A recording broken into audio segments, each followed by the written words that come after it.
I remember one day in grad school, I came home and you had like a violin.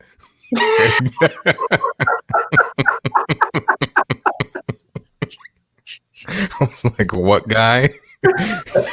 Apparently, you claimed you used to play. I'm like, sure. Oh man, that was hilarious.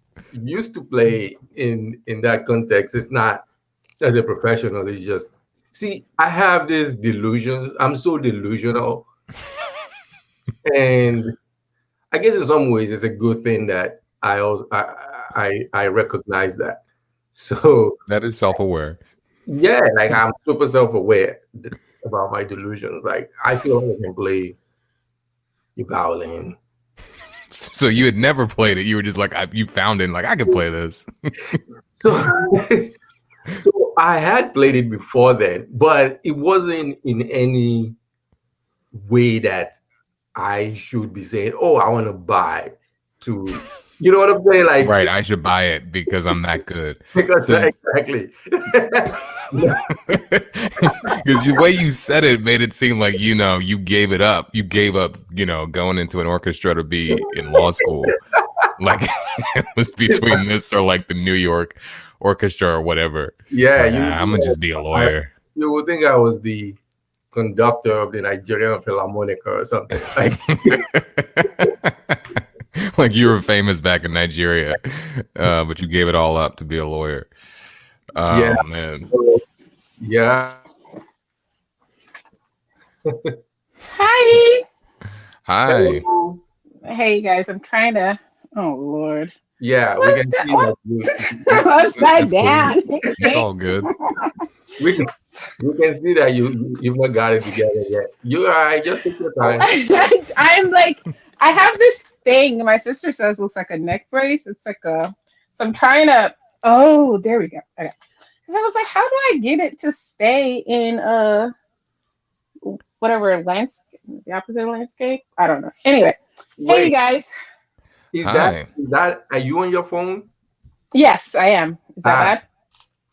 No, I mean as long as you're cool with Yeah. it, we're yeah. cool with I, it. yeah, I don't care who cares. I have whatever. You sound good. Yeah, you're Yeah, good. I have earbuds in, You so probably it sound should be better. good. So you. You said I sound better than you. I mean, that's probably not the first time. So Anyway, we'll get started. So welcome to episode 13 of UBI, and we have Ayo and Manny. So and Like I'm the guest. these two folks have never met each other before. And Ayo, I didn't tell Manny anything about you. Like, oh, okay. like he actually asked. It was like, hey, So I literally could make up like a whole other identity, and Whatever like, you gotta do. Whatever yeah. you gotta do. So he actually that's Yeah. fair. asked. It was like, hey, like, so who is Who this is this person? I'm like, nah, you be alright. Like, you know. Yeah, I'm really Lai's secret twin sister. Mhm. But we were like separated at birth and grew up, on opposite sides of the world, and so that's why I have an American accent and he doesn't. So my name Interesting. is Ayo. It's kind of like Lai, but like take off the L, add a switch the I don't know. I feel like this is. Okay. All right. I don't know if I feel like if I'd worked at it a little bit better, it could have been more believable. Yeah. Because the name thing, it's like, yeah, sure. I mean, I don't know. I feel like You it could could be. it could work. You could Yeah. be his twin, for all I know. Lai I could be a mean, private person, so this wouldn't surprise me if he was like, I yeah. have a sister I'm named I'm the Aya. secret I'm the secret twin who like we met at like 27 and Exactly. didn't even know we were related, but have the same birthmark behind our ear, and that's how we So, realized it. you're talking about, meeting siblings at a later age. I mean, the last, you listen to I our, was like, wait, oh yeah, y'all did yeah, talk about so, that. where we found out that Manny had a brother in Cuba called Manny. In Cuba, right. I remember laughing at that. Yeah, Manny Soda. See, that's all I know. So yeah, so yeah, you got to tell us more about who you are. Okay, about my real identity. Okay, so my name is Ayo. It's so weird because like you didn't ask any specific questions, so now I have to figure out like what I want to say about myself and what it says about me. That those are the things I say about myself. I'm psychoanalyzing myself, but anyway. Okay, so my name is Ayo. I live in Houston. I'm Nigerian, like Lai. I was born in Nigeria. Moved here when I was 13. Then like I became a lawyer. So I'm a lawyer. And then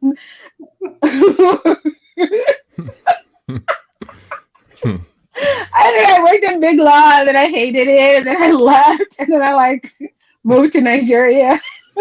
This is Lai's twin. And then because I was sort of trying to tell like the story of my life sort of from a geographical angle, but then like the career bit kind of like hit, and so then anyway, so then I moved to Nigeria, was there for about 2 years, and I was like, I don't know about this. This is kind of crazy. And so then I moved back here last year, and so then I've been here since. So okay, those are maybe the high notes of yeah. And I was joking with Larry that I wonder how many of our friends, like if all the lawyers he and I both know are either not practicing or like are practicing but would rather not be. And I think we have one friend who loves the law and like is in big law and is like happy, and I'm just like, what's wrong with you? But otherwise, when people ask me if I like being a lawyer, I'm like, I like telling people I'm a lawyer. That's like my favorite part about being a lawyer. It's like I'm a lawyer because then you watch people's reactions. They're like, "Oh, you must be smart." I'm like, "Okay," or they're like, "I wanted to be a lawyer." And I'm like, "Don't do it." But that's really kind of how it goes. So that's hilarious. I think we had I don't know if you heard our guest. We had Kiara on. Yeah. And she was talking all this shit about I don't want to be a lawyer, and she's not a lawyer anymore. But if you look at her bio, it says attorney first. Right. She's like, respect me. You're like, look, y'all go. Because when you talk to me stupid, I'm like, I went to a whole law school. Like, I'm a person, like, because you realize that it gives you cred. I mean, not street cred, but like, to the extent of street cred, like it gives you like adult cred. I guess that's what it is. Yeah, it's like, oh, you must be a certain level of competence, which may or may not be true. In my case, I prefer the presumption of competence. Yeah, no, for sure. Like, I don't know what I'm doing, but maybe, So I don't know I don't know if you guys like discussed topics beforehand. If like, which I would. We're just hanging out. You gave us a lot of not a lot of you gave us a good highlight of who you are, and there's a lot there we can relate to. At least I can, I can relate to, the fact that you're a lawyer. Or you're not practicing right now, or are you? Well, so my current role is an attorney role, but like, okay, yeah. So like, were you in transactional or litigation when you were in big law? I was in bankruptcy, which is like squarely in the middle, right? Yeah. Well, actually, I should take that back. Everyone says it's a hybrid. Because like I came out of law, I went into law school like I want to be a lawyer because like I like to talk and stuff. And then that was like I had my personal statement has all the right notes, whatever I felt at the time. But like in law school, then everyone's like transactional litigation. I'm like, sure, yes, I don't know. And so then at some point I decided that I was going to be a transactional lawyer because I do think that that's kind of where I lean towards as far as like I like business. I would rather be helping with that part of like how a business gets its shit together to do the thing that it wants to do than like litigation and like going to court. It's awful. Like I went to court once as a bankruptcy lawyer and legit all I said was, I will shoot you here for XYZ. And I was like, oh my God, did I do that right? and not because now if you gave me a mic in a room with like 200 people and said, speak, I'd be like, yeah, sure, let's do it. But there's just something about like, anyway, the whole going to court thing. But of course, like, even litigators don't go to court that much today, right? But like bankruptcy lawyers go to court like probably 5 times more than the average litigator, at least at our firm, because there's just a lot of like, oh, they want to pay that one employee, you got to go to court. Like, it's just a lot of things in the bankruptcy process. But anyway, I was like, oh, okay, I'm going to be a transactional lawyer. Then I go intern or summer or whatever at the firm. I'm using like switching words because I don't know what the demographics of the audience is. But like I worked at a law firm in law school for the summer, which is called the summer intern or associate. But anyway, so they like let me work in the bankruptcy and the oil and gas sector. Oh, because I had said, oh, like I want to be an oil and gas lawyer, partly because like, you learn that there is a game and you kind of got to play it, right? So you're interviewing and you're like, what can I tell people I want to do that they'll hire me to do? Because like, coming out of law school, we're all blank slate idiots, right? Like we don't know anything. So like wherever you go, like you won't die, like you'll figure it out, right? So then I was like, okay, but I have to tell a story, right? Like if I, for example, like I'm from Houston, I went to law school in Austin. If I said, oh, I want to go work in Seattle, they'll be like, but why? I want to work in sports law. Like, it's going to be like, but why? Like, you kind of got to come up with the story. So my story was I wanted to do oil and gas transactional work because, I'm Nigerian and like, oil and gas is like our bread and butter. Like it sounded good. I mean, people bought it, like whatever. So I love stories. I love the law stories. No one wants to do anything that they say they actually want to do. Like, because we all really just want to get money to do nothing. Like I would love to do oil and gas law. Really? You'd love to do that. Like, that's what you wanted to do your whole life. And like but it's bullshit because like they buy it and you're like, okay, we all know, like we're all joking, right? Like this is not, So I end up at a firm that's like mostly oil and gas work because I love oil and gas, right? And then I'm like, oh, I hate oil and gas. Like I hadn't even taken oil and gas in law school. Eventually I did, and like it was one of my worst grades that semester. Is that a class? Like, oil and gas law? At the University of Texas. Maybe UT. Yeah. I mean, there's a whole department of oil and gas at UT. Oh, like it's very real. No. Yes, exactly. Oh, that's real. There's that's a journal. Yeah, there's like. So what's interesting is we would have here and there like 1 or 2 engineering students that would like come take a class at the law school, the oil and gas class, because like whatever, they needed courses, I guess.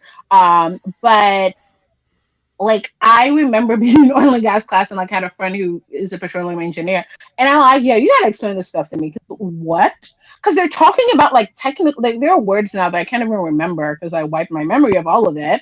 But like I was like, I don't like this doesn't make any sense to me because like I'm in law school and y'all are teaching me about rigs and things that take the oil up and whatever. But anyway, so went to this oil and gas firm. And the section I ended up getting offered was the bankruptcy section.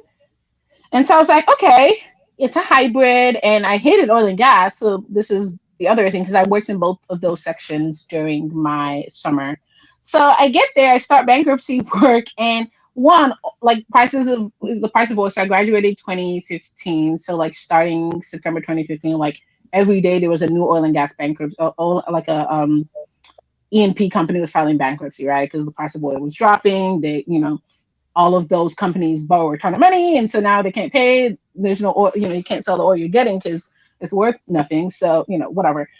They're all filing bankruptcy. And so like I've come into a section that even if on a normal day at that firm, a lot of their bankruptcy work was oil and gas. And then on a not normal day, like what I was working in, it's like a ton of bankruptcy. So like I couldn't really be like, oh yeah, I don't like this. Can you give me something else? Because they're like, yeah, this is all we have. Like this is the only thing. So like, hey, Ted, I mean, like, sweet G. I think it was 2 months in. I was kind of like, oh my God, I've made a horrible mistake and I don't know what to do because, whatever. So anyway, I feel like it's now been I feel like years. we made that mistake as well. Like, didn't you have to like switch practice? Oh yeah, I definitely switched practice groups. Yeah, I started in transactional, and I'm the opposite. I really like litigation, and Really so yeah.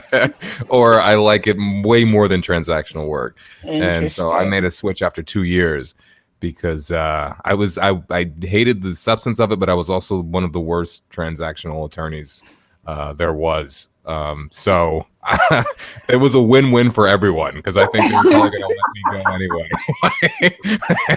I feel that. I was Also so much better at terrible. litigation. It's not even funny. Like, not even like I'm the best litigator, but it was such a better fit. So, See, like those 2 years, probably, like maybe I could have, survived. Like, I spend not a ton of time, but some time wondering how my path could have gone differently if, for example, I had graduated in a different year, where I had more opportunities at my firm to try out other stuff. Because there's still things in, like, not that I'm like, oh man, I want to go back to the law, because I would love to do real estate work. But I know that, like, if I had gone into that firm and bankruptcy had been slow, but real estate had work, and I had gone there, like, I might still be there. I don't know. Like, the real estate guy, all I know is, you said I wouldn't lie be? skeptical whether you'd still be there. I said, nah, you wouldn't be there. You think so? I don't know. So how long were you at your firm?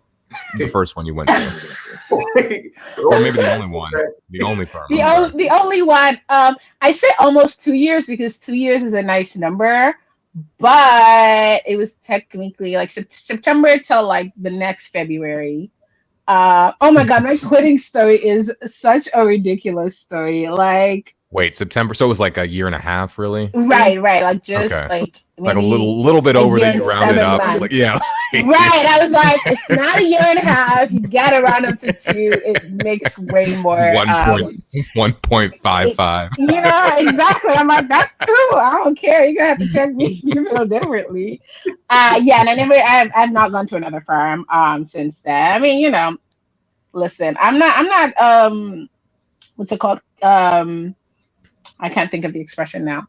But I'm not assuming that I won't end up back in another firm. Just depends on, like, I mean, I probably won't. Let's be really honest. But, like, if the circumstances of my life and my finances were where it was like that's the only option, like, I will tuck my tail and do what I got to do. But I think it was because, like, when I was intellectually, I was just like bankruptcy is made up. I mean, most laws made up, right? But bankruptcy is like fiction. It's like, oh, well, this now means this because this person is in bankruptcy, but why? Like, so it's transactional. Transactional is fiction. Oh my gosh, transactional is the most made up thing anyone's. Like, you have to close it Friday. It's like there's absolutely no reason why you have to do that. Like, that's why I couldn't stand transactional. It was all made up deadlines. Yeah. Like, we've got to close today true. for no reason Right. because we're assholes and we hate you. That's all. It's like, it's your birthday. Oh well. It's your 50th anniversary. Like, hey, Oh well. File a response like within 3 days after somebody files something. Like, why? Like, why does he have to do that? Oh, you're talking about litigation, but at least litigation, you can look at a rule and it says, oh, you have 20 days to respond to this. Yeah, and I mean, bankruptcy has rules, right? But it's like, it's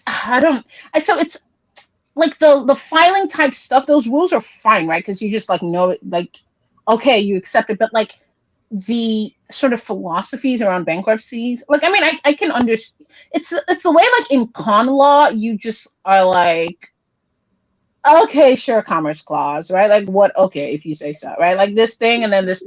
Oh yeah, the baby turns into a wolf, which is now a gorilla, which technically is an electric car, and you're just like, okay, like, fine, right? Like, it's like, this makes no sense. Like, and I think I was not only did it not make sense, I just think my brain was just not interested in it.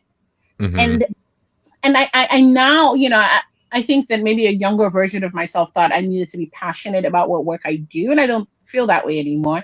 I do think that I have to be at least intellectually, like, interested in it, right? Like, I'm not intellectually interested in rocket science. And so I don't think I'm too stupid to do rocket science. I just think that I'm just going to be like, like, I don't care. Whereas there are other things that, like, I don't know that like if I became a lobbyist, I think I'd be fine at it. You know, like maybe not like energy lobby because fuck oil and gas. But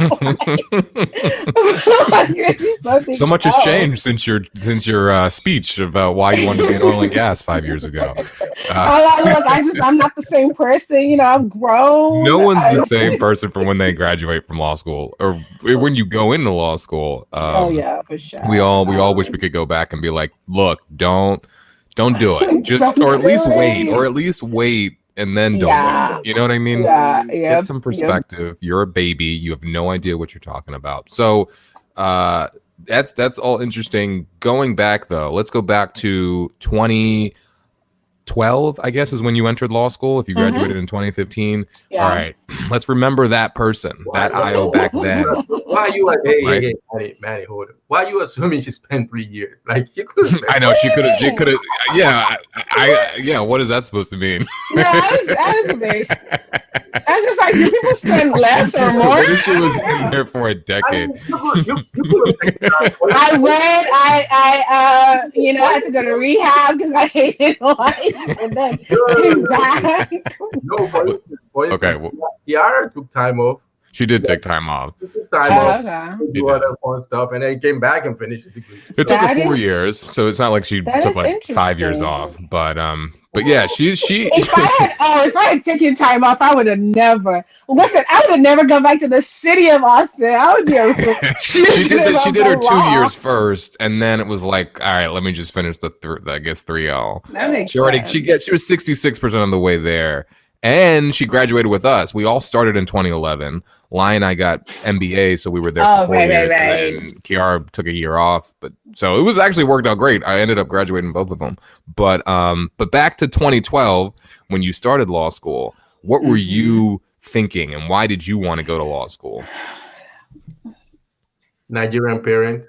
No, okay. So like people always say that, and I like my parents weren't like that only because like okay, so my dad has always been an accountant. So growing up in Nigeria, I went through essentially like the 11th grade in Nigeria, and that's a whole other story because I was 13 and like what the heck, and so then I moved here and I had to go back 8th grade. It was crazy. I'll get into that. It was crazy. So you were But, all right. Let's see. Okay. yeah, I essentially lost 4 years of like schooling. I was supposed to go into the 12th grade and I had to go to 8th grade because in America you go to school based on your age and not Got it. So were you like crushing classes? about like y'all frozen? No. Okay. So you were frozen for a second. I think we're good now. Okay. But I was gonna say, so when you got back here and you went to the 8th grade, were you just like cruising through and it was super Oh yeah. easy? Well, everything but like history, you know, like because like Right, American yeah. history and world history, I was like, But like math y'all and- did what? The stuff that's universal, like math, was like probably Right. I easy. I was like, I ended up graduating Wait.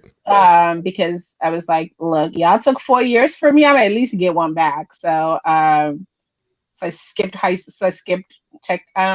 I just did a bunch of like extra schoolwork. So it wasn't like I skipped a particular grade. It was like, I mean, I was a freshman, and then there was that 1 year, and then I was a senior. So it was like, is it 10th, is it 11th, whatever, it didn't really matter.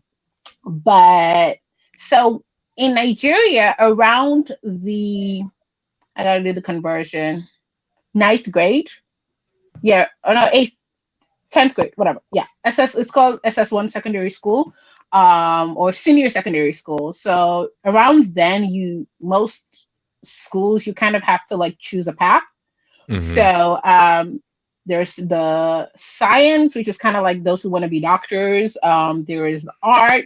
There was a commercial at my school, which I think a lot of schools didn't have, but whatever. There was a commercial path at my school, which is like folks who want to be like accountants, bookkeepers, anything like that. And so my dad was an accountant.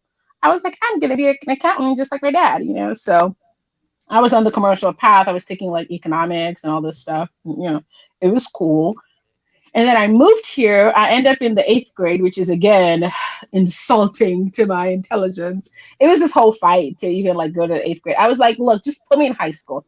put me in the ninth grade, like, and they were like, "You're 13." I was like, "Yeah, okay." Like, it was like there were tears. It was awkward for the lady. It's like, look, I'm just a counselor. Like, you're 13. This is where you go. You're a toddler. Right. Why are Which, we- I mean, in retrospect, thank God, because like I would have been that weird 14-year-old in the 12th that grade, doesn't and then I sound would have good. graduated and done what? Like one of my friends was like, "Well, you could have taken a gap year." Yeah, sure. 14-year-old me would have backpacked through where? Like my mama's house or the backyard, because that's really all that I could have done. So yeah, I'm so glad for that. That kind of worked out that way, even though at the time I was not. But yeah, so I took, I had an elective in 8th grade called You and the Law, and it was taught by a guy who was actually an attorney, and it was just like, but like that's when I first heard of like the Bill of Rights. And I mean, again, like I'm fresh from Nigeria, so like I didn't really understand anything about like American laws and all that stuff. So that's why I kind of started learning about it. Like I think I heard Double Jeopardy for the first time in that class. I was like, "What? This is interesting." And so for me, I was just kind of like, "Oh, I like this law thing. Like this is interesting," because Nigerian law is kind of random. And here it felt like there was a framework, and so I was like, okay, I want to be a lawyer. So like from the 8th grade, like I did mock trial, like I on my own, because there are no lawyers certainly not in my immediate family. If there's a lawyer, it's like a second whatever. And so like on my own, I decided I want to be a lawyer. So fast forward to 2012, I've now gotten accepted to, and I'm going to law school. I think that I decided I was going to be a lawyer in the 8th grade, and I just like kept doing the things that you needed to do to be a lawyer. Like I don't think that I really in 2012 was like, okay, I'm going to be an attorney because I want to do X, Y, and Z. Like, I mean, I knew that I didn't want to do criminal law, because that, like, you got to deal with criminals and people who didn't do crimes but are being accused of crimes, right? Like, and I was like, I don't want to do that. But beyond that, I really, like, I knew an attorney who was, what did she do at the time?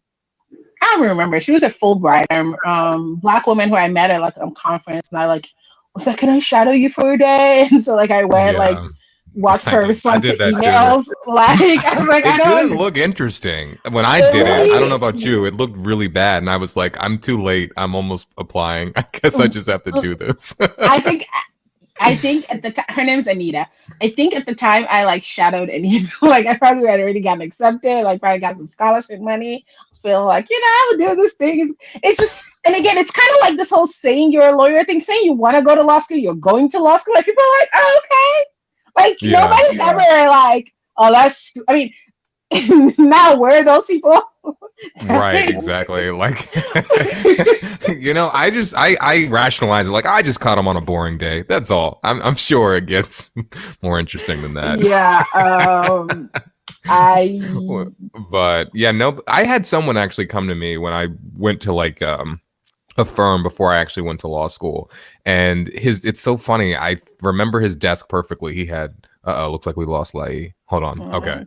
I remember his desk so perfectly. It was like a bunch of papers stacked up, and he was just like, he kind of was like, don't do it. And then, and then kind of laughed, but like, you could look in his eyes, and he was like, but no, seriously. Like, don't do it. Yeah, like one tear formed and fell on his stack of paper that was 7 feet tall.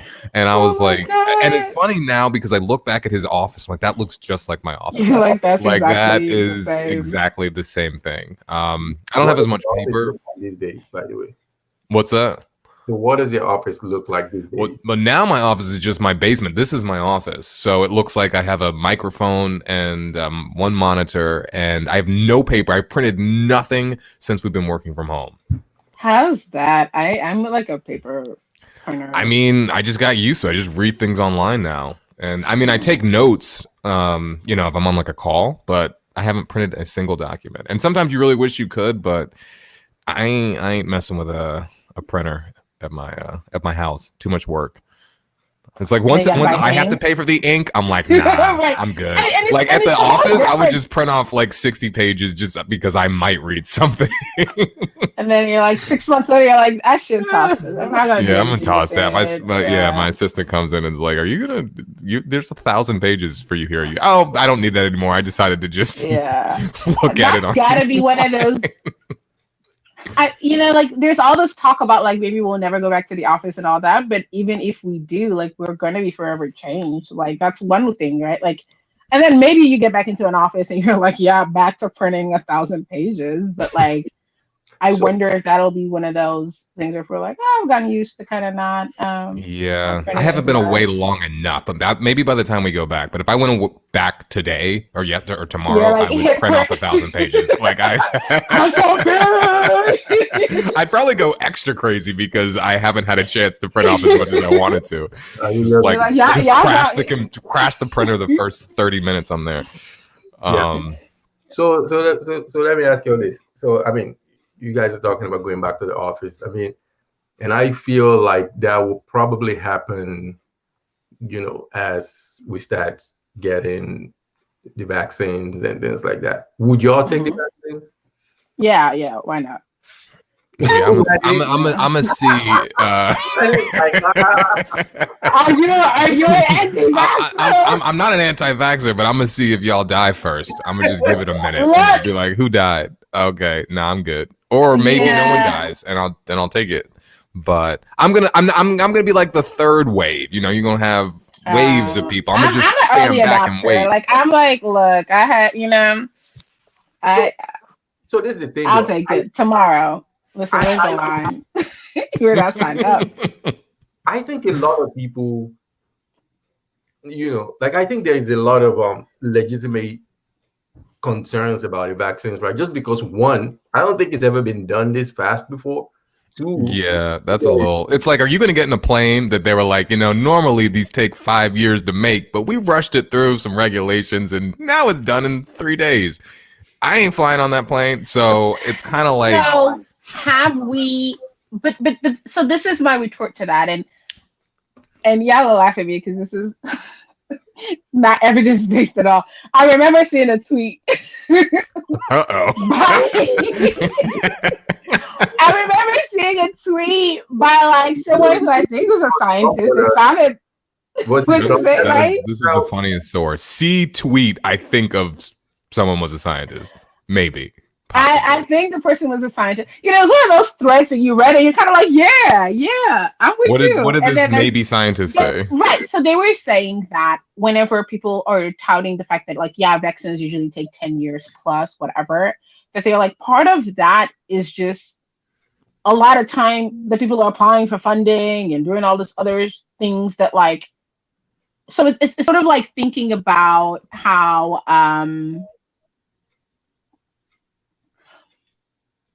analogy. I make a lot of terrible analogies, but it's the only one that's coming to my mind right now. I have a slow cooker and an Instapot, right? Mm-hmm. They both take very, very different amounts of time to make food, but like they're designed differently, right? Like they operate differently. But like my potatoes aren't less cooked because they were cooked in the Instapot. It's a pressure cooker. It's supposed to make things happen fast. It's just a terrible analogy. They're gonna taste differently, like not. Well, yeah, they're gonna taste differently. But I'm just talking about like, is one gonna kill me or give me a third arm? Right, like that's different, right? Like it's like, of course, boiled potatoes and fried potatoes taste like tasting differently isn't really the goal here, right? The question is like, are they cooked? If they're both cooked, then I'm good to eat either, right? And if I'm really hungry. Pop that thing in an Instapot and don't tell me about how your food tastes better in the slow cooker. I don't care. Okay. So this is what I was gonna say. It's one thing. It's not. I don't think the question is about whether people believe in vaccines or not. I think for a lot of folks that are like, I don't know about the vaccine. It's not about them being anti-vaxxers. It's about this thing was cooked up in such a short period of time that there hasn't been enough time to even understand the breadth of the side effects, right? So, for instance, if you look at the Moderna vaccine, that is a totally new technology. Like I think I forgot what it was. Take that one. Take the other was like, look, So, I don't care. so, Whichever one is covered in my insurance, I take it tomorrow. Don't get me wrong. For me, if I'm talking about it personally, if that shit comes out tomorrow, I'm gonna take it. Like I'm just Listen, what else? Because I think, yeah, you have like the rational response, right? The thing that Lai just said, that, we should think about this. This took a lot less time than it normally did take. But then you have the emotional impulse of everyone. Look, people are risking their lives right now without a vaccine to go to Ruby Tuesdays on a, like it's so. I have no doubt that a lot of people will take the vaccine. I'll probably take it. I might be the second wave. Y'all can be in the first. I might be the second. We'll be like, look, we're good. We're good. But people are gonna take it. I mean, because they want to get back to normal as soon as possible. Look, like I want to take it. Like there is, they are talking about they're going to stagger the delivery, right? Like maybe healthcare workers first, and maybe compromised people. I'm thinking if people that should be taking it are not taking it, that that may make it available for people like me that like look. The next one taken, I'll make it smart. Right. If a doctor's like, nah, I'm good. I'm not. I'm good. Call me, and look, I have a JD. I'm a doctor.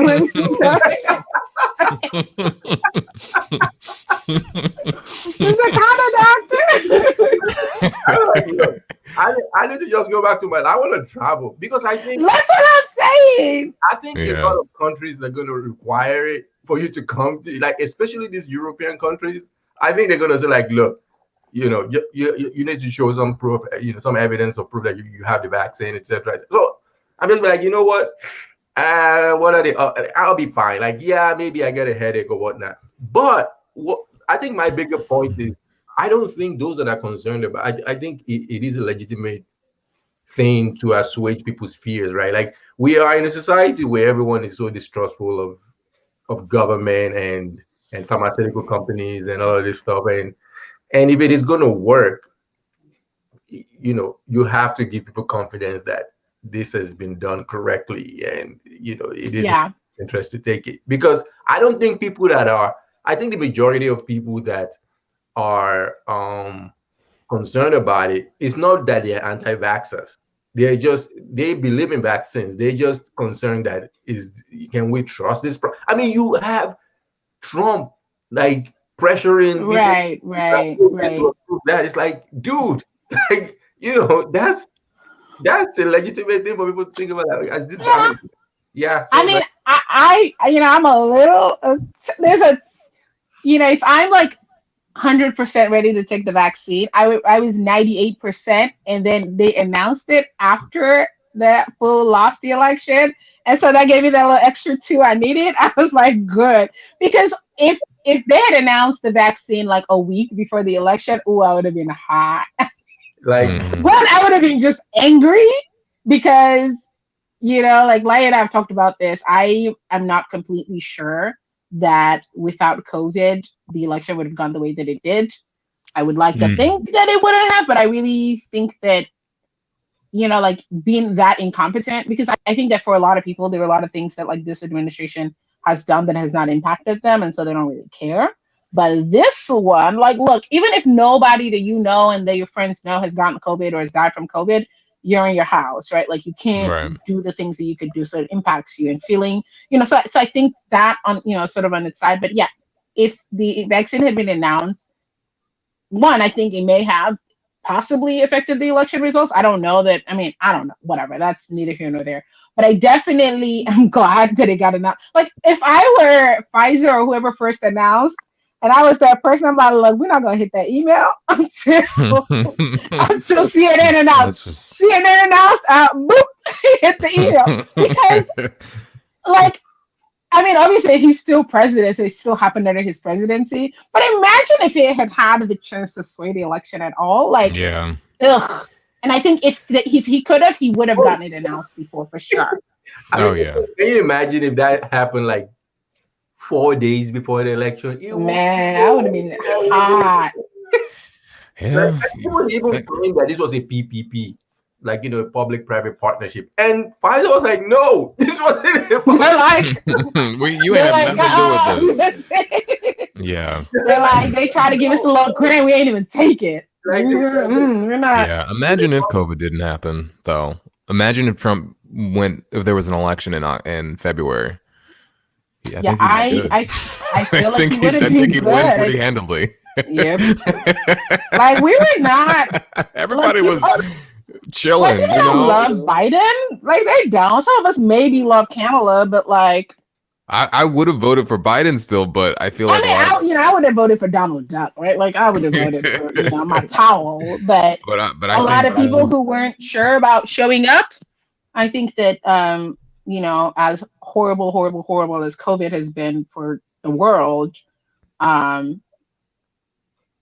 it may have helped this guy lose, which is disgusting on its own, right? Like even just that fact, because I'm like, this man is literally right. That's the what it second took. coming of the devil. And That's like what it y'all are like, oh, Trump or COVID, oh no. Yeah. But that's just a reminder that most people's lives, I mean, most of our lives are not affected by who's in the White House, but even when a lot of other groups of people who are not, in the majority are complaining about the things that someone's doing, like a lot of people are not impacted and they're just like, oh, kids in cages, kids will always be in cages, whatever. Or then people are like, oh, Obama put kids in cages. Oh, okay. Like, but you do agree that kids in cages are a bad thing, or do you not? Because you can't be like, Obama did it too, so okay, then elect Obama. Like what? Like that doesn't make any sense. But it's like, wait, he did shit. Well, that wasn't a good thing. Then it's like, why wasn't your man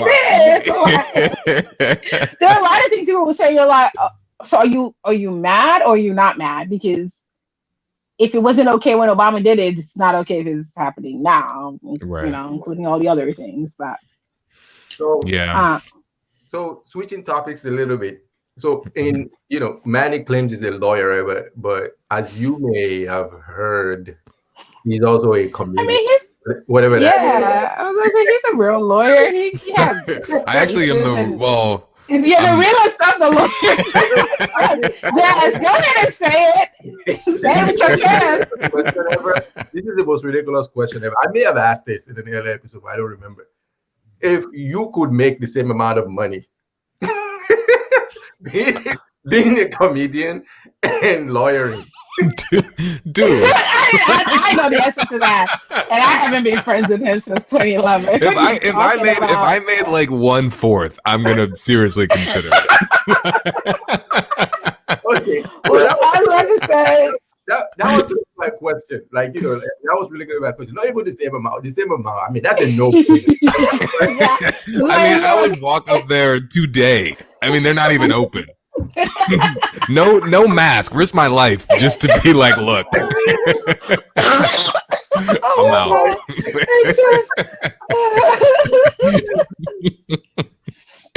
Oh my gosh, yeah. But yeah, you gave me half. I'd probably still do it. Look, I remember when I was at the firm, I was like, look, can y'all just pay me half my salary? Just let me work 6 months a year.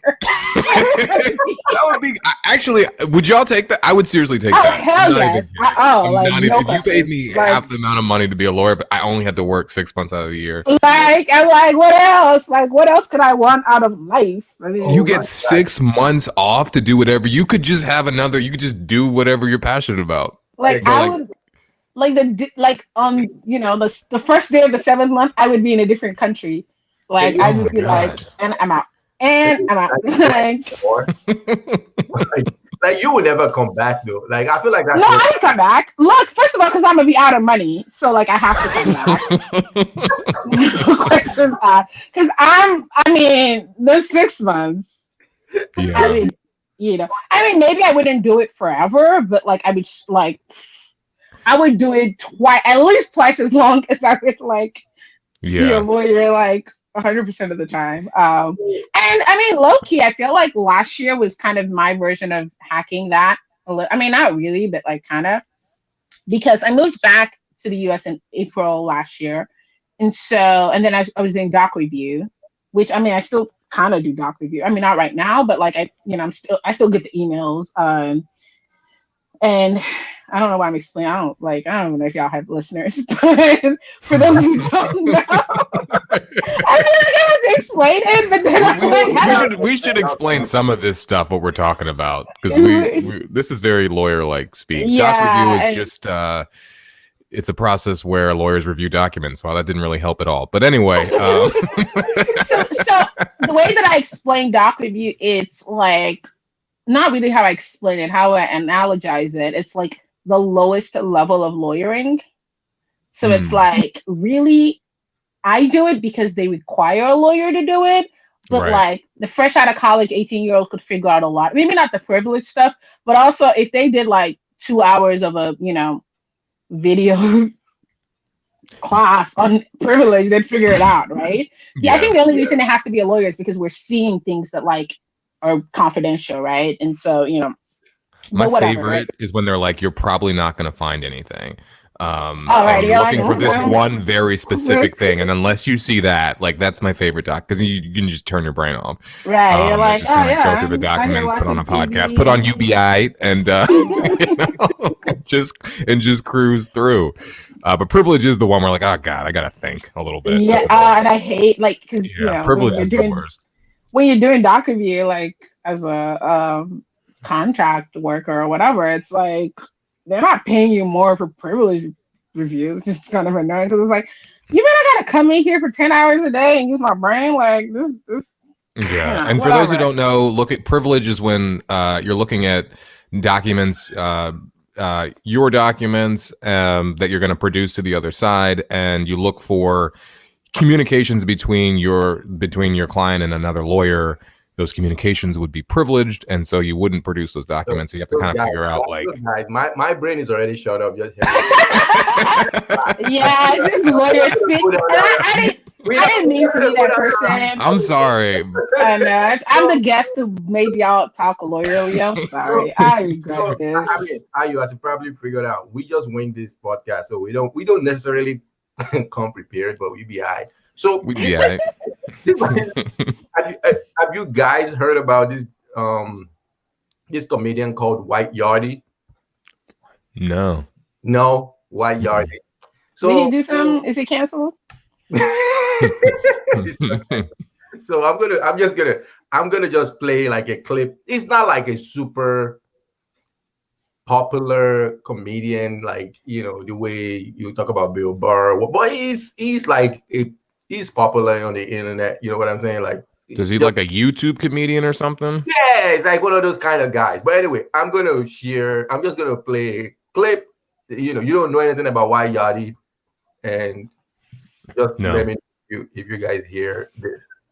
Jamaican joke. A mother had 3 sons. Them all turned big man and decide so them are gonna leave home and go on them own. Now these were 3 competitive sons. So one day them all decide so them want to buy gifts to mama for show appreciation. First son said, my gift are gonna be the best. Now buy mama one big mansion with 10 bedroom. The second son then said, mama no want that. My gift are gonna be the best gift. Now buy mama one brand new Mercedes Benz and they come with it. Go on, none of them gift there. 200 don't know mama like me. That's why me and mama favorite, Mama can't see too well, So okay, I'm gonna pause that. All right.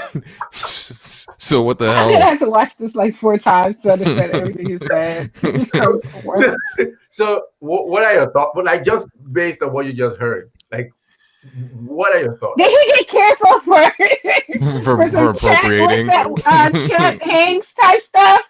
Because oh yeah, Tom Hanks' son for appropriating or whatever. Is that how he talks? Is he from Jamaica? Is he one of those random white people from the islands? Like, yes, so he's actually Jamaican. So that's the thing. You're gonna have to keep that over in Jamaica because he might get canceled. He's a straight up white dude, but he's Jamaican. So people, recent, and I've known him for a long time because he's like a close friend.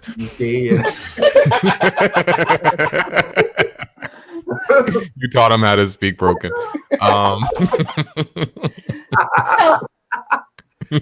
So he's actually Jamaican, like straight up born and raised, all of it. But he's white. So recently he got in trouble for talking for being a culture vulture. He's like, "What you talk?" I can't even do it. I would get in trouble because I'd fuck up the accent. It's like, what the hell are you supposed to? Like, how the hell are you supposed to talk? Like, I'm just Am I supposed to, change how I talk? That's that whole white people from brown people countries thing is such an interesting. I always find that funny. The funniest thing actually is, there's like a Chinese population in Jamaica. So like I saw a video of Chinese people, but they sound Jamaican, and that's enough. That your head will explode. You're just like, my eyes and my brain are not understanding. This doesn't make any sense. There was a white rapper named Collie Buds, I think was his name, and he had a song called "Come Around," and I think he was from Bermuda, so he sounded like Bermudans have a weird accent. Yeah, I don't know if you all have ever been there, but it's like part Caribbean, part British, part American. Like it's all mixed up. But it was the same thing. Like he's a white guy, but there's a white Nigerian that's literally his Twitter name.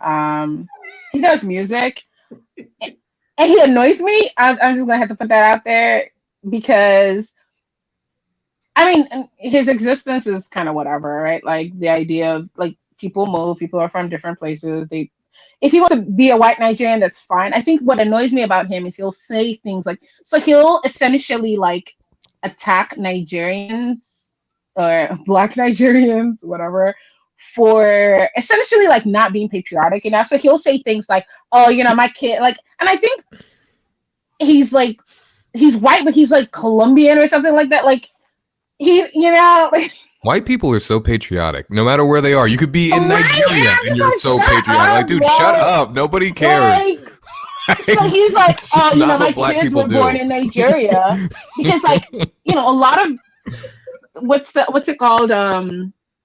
Anchor babies, I guess, what they're called. It is a derogatory term.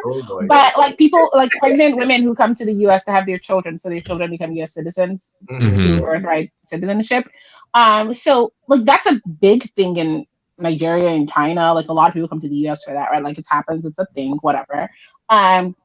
So like he was commenting, I think his wife had just had a baby and he was commenting, or maybe this was a while before after his wife had a baby, but whatever. He's commenting that like, oh, he's such a real Nigerian, like his kids were born in a Nigerian hospital, and it's like, man, okay, first of all, like, listen, like, okay, first of all, because comments like that show that either he understands, and he probably does understand the economic, the like health reasons that people do that, and then chooses to ignore all of that and then make this comment. That's like, look, first of all, your kid probably has citizenship from this other country that you're from, which means they're going to have a passport that's going to be worth a little bit more than the nonsense that a lot of people feel like the Nigerian passport is worth, right? So it's like, don't act like you gave your kid Nigerians, and even if you did, there's something to be said for having that choice, whereas a lot of people don't have that. So it's stuff like that I'm like, it's like, if I ever hear a white person who like grew up in Nigeria be like, oh, I may even be more Nigerian than you, like I might have to slap them,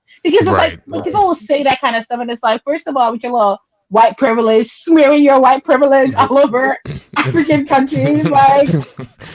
Yeah, come on, like, yeah, because if he had to actually be a Black Nigerian and he couldn't be from another country, he would be having his kids born in the U.S. Right, or he would have his kids in Nigeria and be mad that he can't afford. Yeah, he'd be upset. He'd be yelling at the other white Nigerian, talking about right. He out here saying it like it's a badge of honor. I was like, okay, like.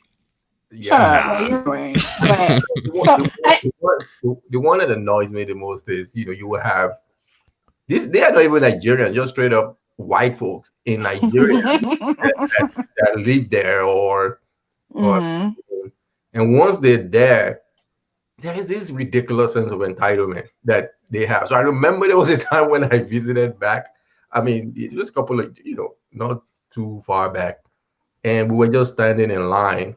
And this guy just kind of like wanted to just cut the line, just because. Just because he's white. I was like, because 9 out of 10 times people are gonna let him. Right? Yeah, people are gonna let him do it, and I was like, hell, like, nah, B. Talk. I was like, nah, son, like, no. That's like, he's gonna do this. Or like, I had to remind him, like, we did for that. Just remember that. Do you understand? Yeah. Don't start out bullshit. If we were in Texas, maybe we may be having a different conversation. Like you're in my hood now. Like, no. Yeah. No, I heard that's true though. Like, like white supremacy is all over the world. I mean, my wife was talking about one of her friends went to it might have been Nigeria, but like because her friends were like light skinned, like they could just kind of get in the clubs sooner and all this stuff, and like people just treated them so differently and all this stuff. Yep. Yeah. So I can imagine a white guy just like there's a coffee shop in Lagos that I do not go to because like every time I go in there, it's like mostly white people, and I'm like, there's a big Lebanese population in Nigeria. A lot of them own a lot of the really nice restaurants, and so I still go to some of them. But that one place, I walk in and I'm like, why do I feel like I am in Denver? Like, this is absurd. I had to think of like the whitest because I was like, Houston, now at least Houston got a little diversity. But I was like, Denver, I was like, what? So I don't go there a lot, even though apparently they have great crepes, and I'm like, it's fine, I'll just suffer and eat crepes when I get to wherever they sell crepes, like Paris or something. But anyway, like it's just a very annoying thing. And like so like I would try to go to like imagine being like, oh, I'm looking for a black owned restaurant and you're like in Nigeria, but like if you want to go to certain nice restaurants in certain part of town, like you actually have to be conscious about it because you're very likely going to a restaurant that isn't Nigerian owned, which is, whatever. It annoys me. So like I wouldn't go to that one place. That's why I never go to a fancy restaurant in Nigeria. Like whenever I go back home, I go to like like restaurants. We don't even call them restaurants. We call them bukas. Like what's a buka? Like a nice meal. She's like, you be alright. Like I'm going to a nice restaurant.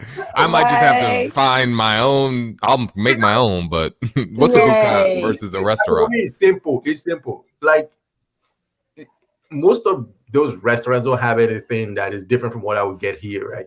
And generally, sure. But I also lived in Nigeria for 2 years, right? So like that's the difference.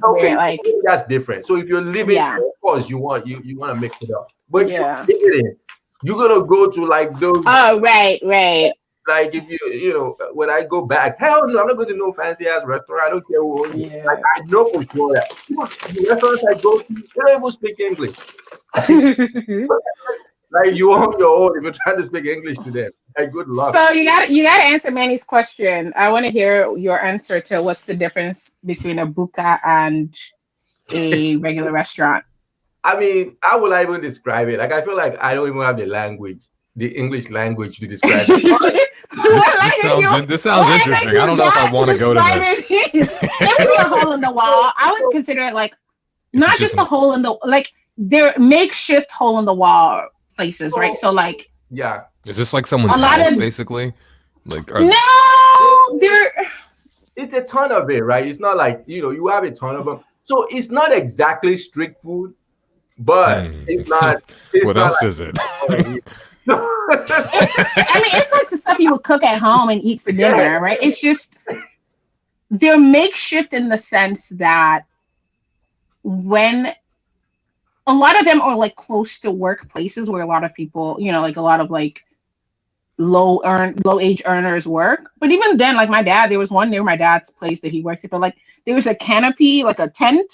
There's chairs, there's food. If they cook there, they cook like somewhere in the back, like an open fire kind of thing. So it's very makeshift. Like on a Saturday, you could come by there and be like, what? There's a restaurant here? But I don't see any restauranty things, right? So they're very makeshift. Like you're sitting on benches. I actually think I have some pictures from I have a video from the last one randomly on my phone because whenever I would like go visit, I was like acting like a tourist, like taking videos of all these things, and my dad was like, "Can you stop?" I'm like, it's interesting.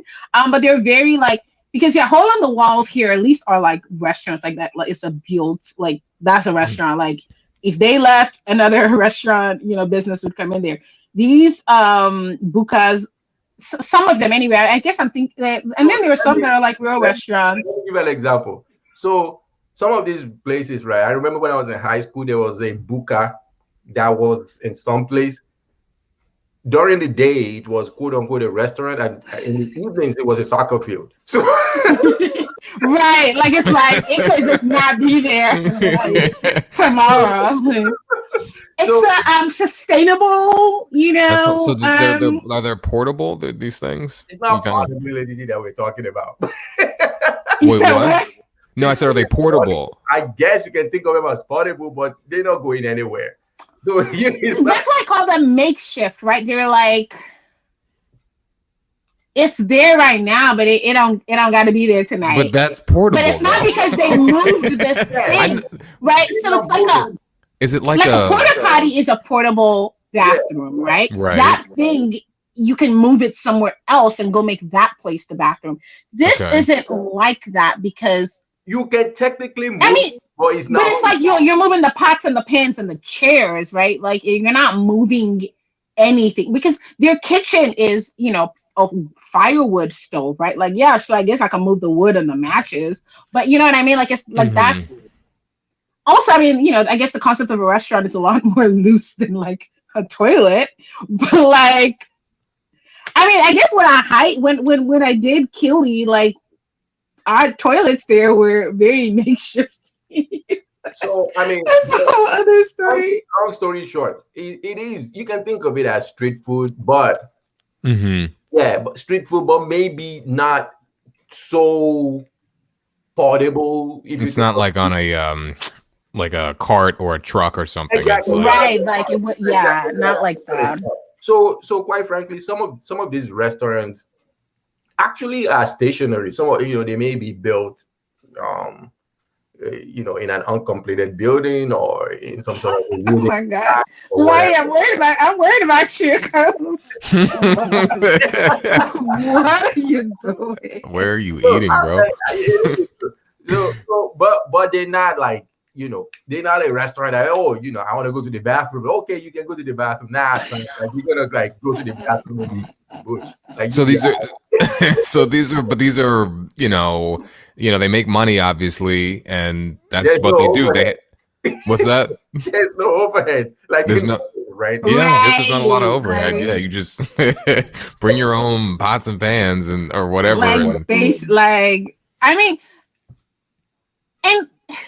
Like living in Nigeria, there is definitely a lot of the different like levels of restaurants. My biggest complaint was always just that like you would pay the same price you would pay, like at the nicer restaurants like on the island, you'd end up paying like what you would pay at a restaurant in Houston, but like quality wise, definitely not the same, a lot less quality, especially when you're eating like non-Nigerian food because sometimes they're just I imagine their overhead is really high and their cost of like supplies because some of them are importing things directly from the US or Europe. And so and then like they've imported like fresh salmon in Nigeria, lol, so like you're like out here at a restaurant, you're like, yeah, sure, I'll have the salmon. And say, okay, cool. Like that was frozen like 3 years ago. I mean, it's like, it's fine. It's just not, it's just not going to hit the same. But there are a couple of like Nigerian owned nice restaurants in Lagos. It's just like literally might be two. That are really good and consistent. I mean, actually, my homeboy owns one that's really good. There's got to be more than that. Yeah, I was like, actually, let me think about it because there's a lot more. There's the place with you're hearing from Aiitt is her hoity-toityness, right? Like her. Wow! First of all, that's not for me. Talking about only 2 nice restaurants. Well, I am. Like, what do you mean? Like, are you like royalty from Nigeria? And lies like a fisherman. I like that. No, I do think that because I lived in Nigeria like for almost 2 years, or essentially 2 years. This is kind of like my 2 years at the firm. It's a year and 5 months and 1 day. But you move in 2 month spurts or 2 years. Exactly. I'm like that's just how I live. There are places that like my friends like we go to, right? Like it's just like these are the spots that like it's nice, it's a good experience. So you're right, there's more than 2. I'm thinking like right now I'm thinking of like 3. 4. I like there's the house. The house is really nice. Ooh, I gotta go. And they like do You're fun right. There's stuff. 2.5. There's 2.5. I'm like, there's 2 good restaurants and there's 1 the good other one. buka. It's a bar though, right? It's like, is it a restaurant? They'll make you chicken. It's 2 good restaurants and 1 good buka. And then we got 2.5. Well, they're like Nigerian owned, right? So like, there's all these other. I mean, So, yeah. if it's not Nigerian owned, who's owning these restaurants in Nigeria? Lebanese, a lot of Lebanese people. There's a big Lebanese population in Nigeria and in Ghana apparently. And a lot of them have been in Nigeria for like generations. Maybe like 3-4 generations. Yeah, Nigeria. Right. So they're Nigerians of Lebanese descent. And they own a lot of, and it's not just in the nice places too. Like they own. I mean, they're not in like the terrible places, but they're in like the nice and the like lower middle class kind of places. So they're good restaurants too, and they have like a higher quality of service. A lot of them do, but they also like talk crazy to their stuff. Like when you see them interact with like Black Nigerians. I hate saying Black Nigerians. It feels so weird. Nigerians, my people. When they like you see some of those interactions, and it reminds me of those like movies around like colonial times, right? Like where if you saw a movie of like colonial Nigeria, you see the way that the white people interact with the locals, and it's it's like America during Jim Crow and all of that, right? Except a little differently because like. Well, I don't know. Anyway, at least they're letting them eat at the restaurant, I guess. All money is good money. But their staff usually like they treat their staff like crap. It's Nigeria. There's not a ton of like labor protection anyway. It's like, okay. I always give the example of like here, if I go to a restaurant in America that I've never been and I'm looking at something on the menu, I'm gonna ask my waiter like, "Oh, is this good?" Right? I imagine a lot of restaurants in America have their wait staff try the food. That's like almost unheard of in Nigeria. And I'm like, but should let your staff eat? And it's also like, and it's entirely possible that like taste wise, you're also dealing with a lot of staff that like can't really appreciate like these things because they're not in their normal like there are still people that I know in like my extended family who think pizza is like fancy food, right? And not fancy like, ooh, that's expensive, but like, oh, I'll eat all that. I'll eat all that fancy shit. Like, there are Black people in the U.S. who think like sushi is like escargot. Exactly. So like, imagine if you have those people working at sushi restaurants, their opinion of the sushi probably ain't even really that worth that much anyway. But it always annoys me because I'm just trying to figure out between like. The lasagna and the pizza, like what's better here? And they're like, madam, everything is good. And you're like, okay, I got you. But that's, I don't know. Anyway, so switching topics, and I just remember thinking about Aiight, right? She had, you talk about me having an interesting last name. Did she talk about her last name at all? I don't remember. You probably did. You say it when you introduced her? I think I said it. I hardly ever say my last name because it's like random. So I don't know those people. What is your last name? Oh, no, I know you're gonna talk about that. Oh my god, I hate you. Okay, so my last name is Shitu. It's spelled Shittu. Shitu. And I like to tell people that the letter U and the letter Y are right next to each other on the keyboard. And I know that because my last name is Shitu, and sometimes it gets typed as Shitty. And I get mail directed to Miss Shitty. I have, there's a professor in law school. Very frustrated called me Miss Shitty.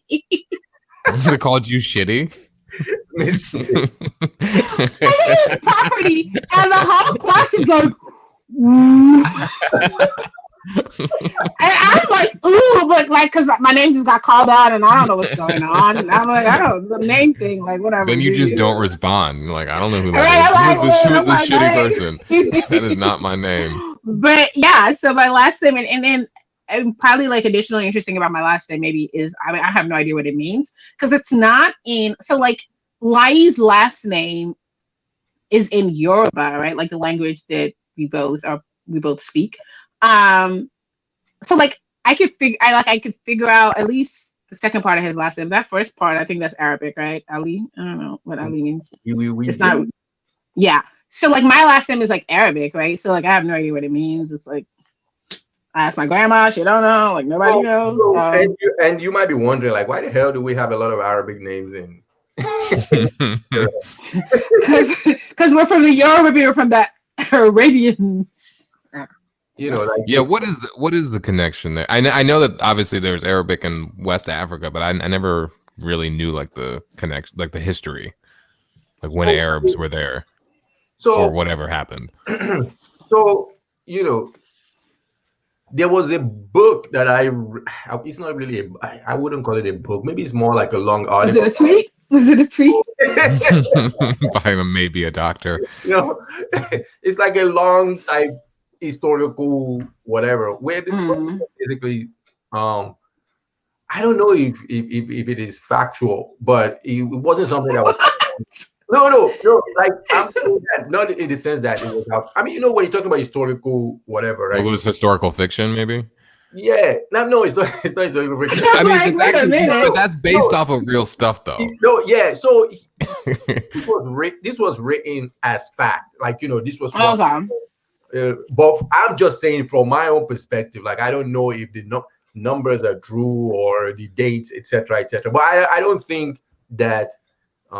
I've not even said what I'm talking about. But anyway, so what he said was that you know we only mostly talk about the transatlantic trade, like slave trade, right? Like but there was like an Arab sub-Sahara slave trade as well. That's why you have a ton of black folks. Even when you talk about the times of Muhammad, like if that was in 570 AD or whatnot, they had slaves, black folks. Like you know, yeah. So they are some of them are very racist. Yeah, so he's saying that even like that slave trade that preceded the transatlantic slave trade by thousands of years, and I don't think that is outlandish at all. Like I think that makes sense. So, but anyway, yeah, in Nigeria, over like the centuries, right? Like we've had like conquests by like Arabs or whatnot that would just come down south all the way. Yeah,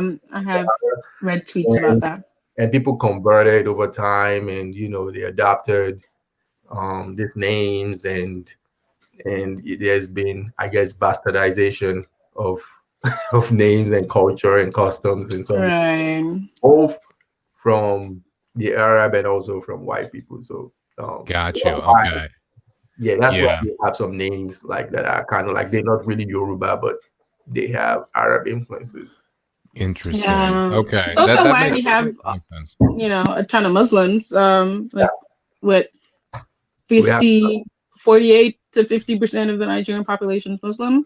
Yeah. Yeah. So we have. Yeah, I mean that's 100 million people. That's a lot. That I was actually reading about. This was me procrastinating from work. The things I do to procrastinate from work, like I'll just go down rabbit holes of things that have nothing to do, as if that's what I need to turn in. Anyway, I was reading about Mansa Musa. I don't know if I said that right, but like apparently like the richest one of the richest people in history from West Africa. I think maybe is it Mali? Maybe it might be. I don't know I think so. I think Mali. Yep, Mali. Yeah. But I was just reading, you know, like his name. I think it is Muslim or Musa is definitely Muslim. It's Muslim for sure. So like I was just reading about him, just his Wikipedia page, and I just thought about that. He took that pilgrimage to like Mecca and all this stuff, and I was just like, yeah, I wonder. I never really knew the connection. I knew that you know there was Islam in West Africa, but I was like, where did that start? And he was from like 13 something AD, so obviously I think geographically there's like access wise, right? Like the Muslim regions of the world they can get to Africa a lot quicker, and I think they were probably trading with us before white people realized we had things to offer. So talking about this pilgrimage thing to Mecca, all the way I would say maybe until maybe the 60s or perhaps yeah, maybe 60s. We still even 70s, early 70s. We still had people that were going there by land. Did you? Oh Did you wow. know that? Yeah. So Jesus. That's interesting. was it my grandfather or great grandfather, my mom's side, that went to Mecca by land, and So it took them he Oh like my left it at God. 35 and then died in Mecca at like 70. You I never mean, saw I him guess again. it's possible. That's crazy. Yeah. Is it straight I mean, land it's or do you have possible to because cross people an did it. ocean? Mansa Musa, he did it. You know, I No, mean, no, it's not that it's possible. People definitely did it. Like they No, would I'm say, just saying that like is there like is there a water? path? Did someone make a Yeah, path? like Like a stone path? yeah, like I think the way it usually worked was along maybe towns or villages, people kind of like just knew. mm, just walk straight and turn at the mango tree. And then you see a house. That's how Nigerians give directions. Just keep going and you see an orange tree. And then you see mango. No, it's mango. Okay. And then you see a red house and you're like, yo, that house is definitely green. Like Because of those directions, it took like twice as long. and then going around in circles, end up in Ethiopia like shit. This looks like Mecca to me. There was a fake Mecca. And then people look at your necklace and they're like, nah, that's not from the real That ain't the one. real Mecca. That shit is from China. That shit was made in China. That's some bootleg Mecca shit. Oh my lord. So my mom, I remember asking my mom if her somehow we started talking about the topic of Meccas because my parents were they were Muslim. Like I have a Muslim name. They were Muslim when I was born. And so she says her mother never went to Mecca, even though she could have afforded it, because this is just, just a reminder that fake news ain't just started.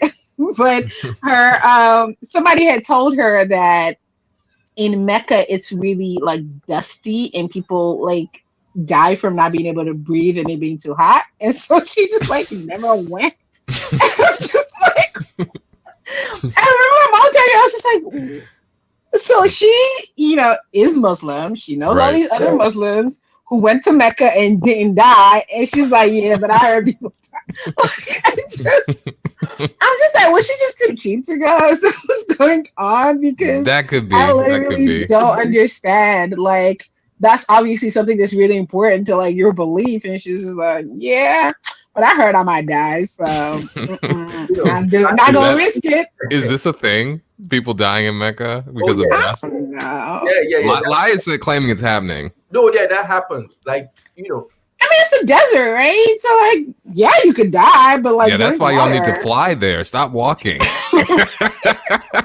Yeah, of course you'll die if you walk 30 million miles in a desert.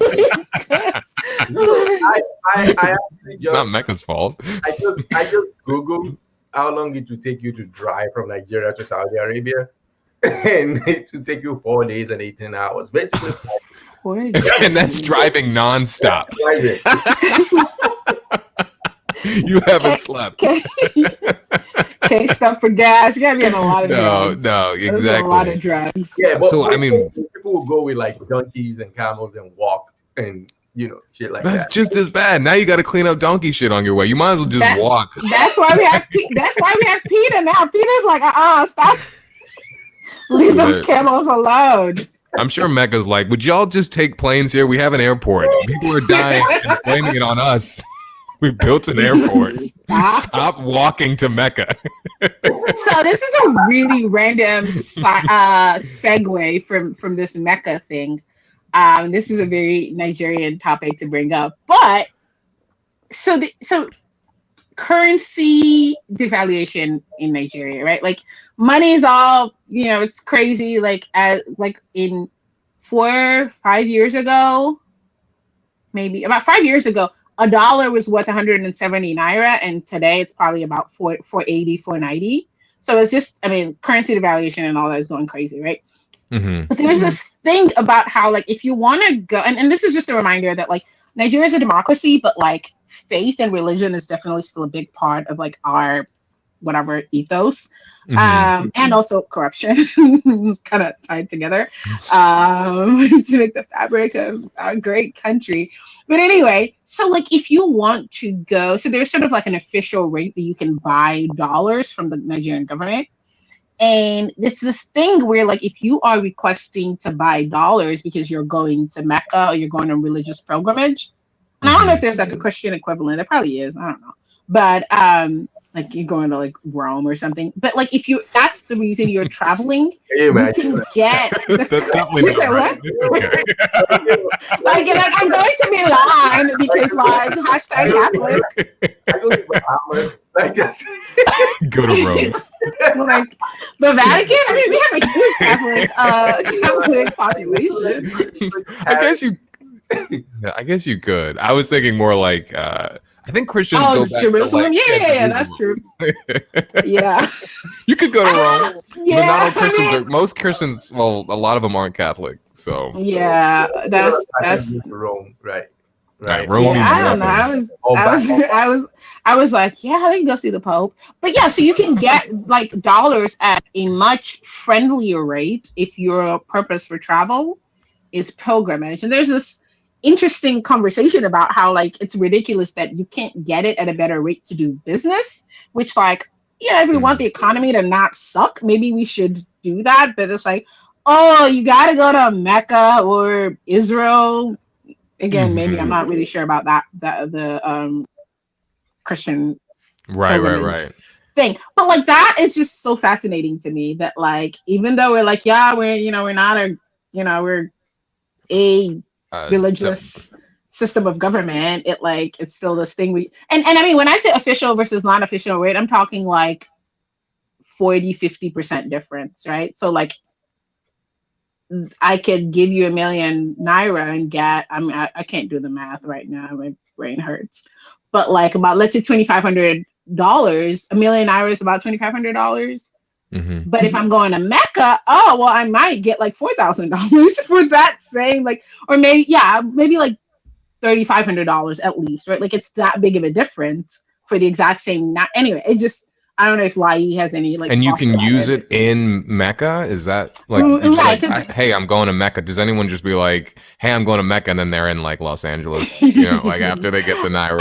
I think you have to have plane tickets to wherever you're going, but I don't know how much verification does. So that whole pilgrimage thing in Nigeria is ridiculous, right? And I think that's how it is in a bunch of countries as well, where it is actually part of like a state program, if you will, rather than me as an individual, like, okay, this is part of my religion and this is what I want to do and I plan for it, whatnot. No, you have states sponsor these programs. State sponsored. Like they are a state sponsor. They actually, I guess you can call departments, like, it's called Pilgrims Welfare Board. That basically, like, there are Pilgrims Welfare Boards that they appoint. These are political appointments. The hookup to Saudi Arabia? Yeah. So it is. I mean, when you're talking about being a secular, when you talk about the reasons why shit doesn't get done, so is Nigeria? It's half Muslim, half Christian, generally speaking. Is that? Yes, but they're ethnic. Yeah, they're sort of like ethnic based, right? Like you're. Yeah, so they're you went off Aiitt. So they're ethnic constitutions as well. So if you look at the north, that has mostly, the northern part of the country has like Hausa, Fulani, and a bunch of other tribes in there. They're super majority Muslim. In the southwest, where we are from, it's almost half and half. Yeah, literally like families. I have Muslim cousins. I mean, I technically was Muslim when I was born. They're Muslims, whatnot. And then in the east, is super majority Christians. Okay. So but the population of the north supposedly is much higher than Muslims. Yeah. So, okay. So when you add it all up together, it ends up being like about almost 50-50. And then maybe you have about 10% that still does like the tradition Yeah. Okay. And I think that the Muslim Christian sort of thing is a bit like ethnic and geographical. Like if you look at it, right, like to the north of Nigeria, the countries that are like north, that are northeast of Nigeria, right? Like it I feel like you can kind of track it, right? Like if you were trying to convert a bunch of people to Islam, I was gonna say Muslim. Islam. Yeah, I get that mixed up all the Islam, time. I want to say Muslim when like I feel Islam like is an Islam. idiot because I really should not. Yeah, I But wasn't like if born you were Muslim, to so track that, I know, right? Like there was a mosque right next to the house that I grew up for 13 years. Like I literally know Muslim prayers. Like if you were to like shade in and track, like if you Muslim evangelist and you were spreading the word, like you kind of see it on the map as it comes to northern Nigeria. And then I guess I don't know, Rome to eastern Nigeria. We'll just say I don't Rome. know, that one, Just say yeah, Rome. like look, Yeah. Israel. I mean, So yeah, the Romans, so, chapter we're 5. talking about Mansa Musa, like Mali is actually right there, Right. like it's right up, top of Nigeria, and Right. Yeah. and then I guess we have Chad, and then Niger. Quick story about Niger. I remember there was a time, just when I was working at a firm. Actually, I was telling someone that there is a country called Niger, Niger. They were like, Oh God, I'm I was like, scared okay, of this let me story. show you this. Like, it was, on Gwen. I'm scared of this story. Same. Because basically my Niger. Like his face was. Yeah, you just wanted to do that. He's like, and now I'd like you to say it and just pronounce it. Read what this says right now. And that's how Lai became partner at his firm.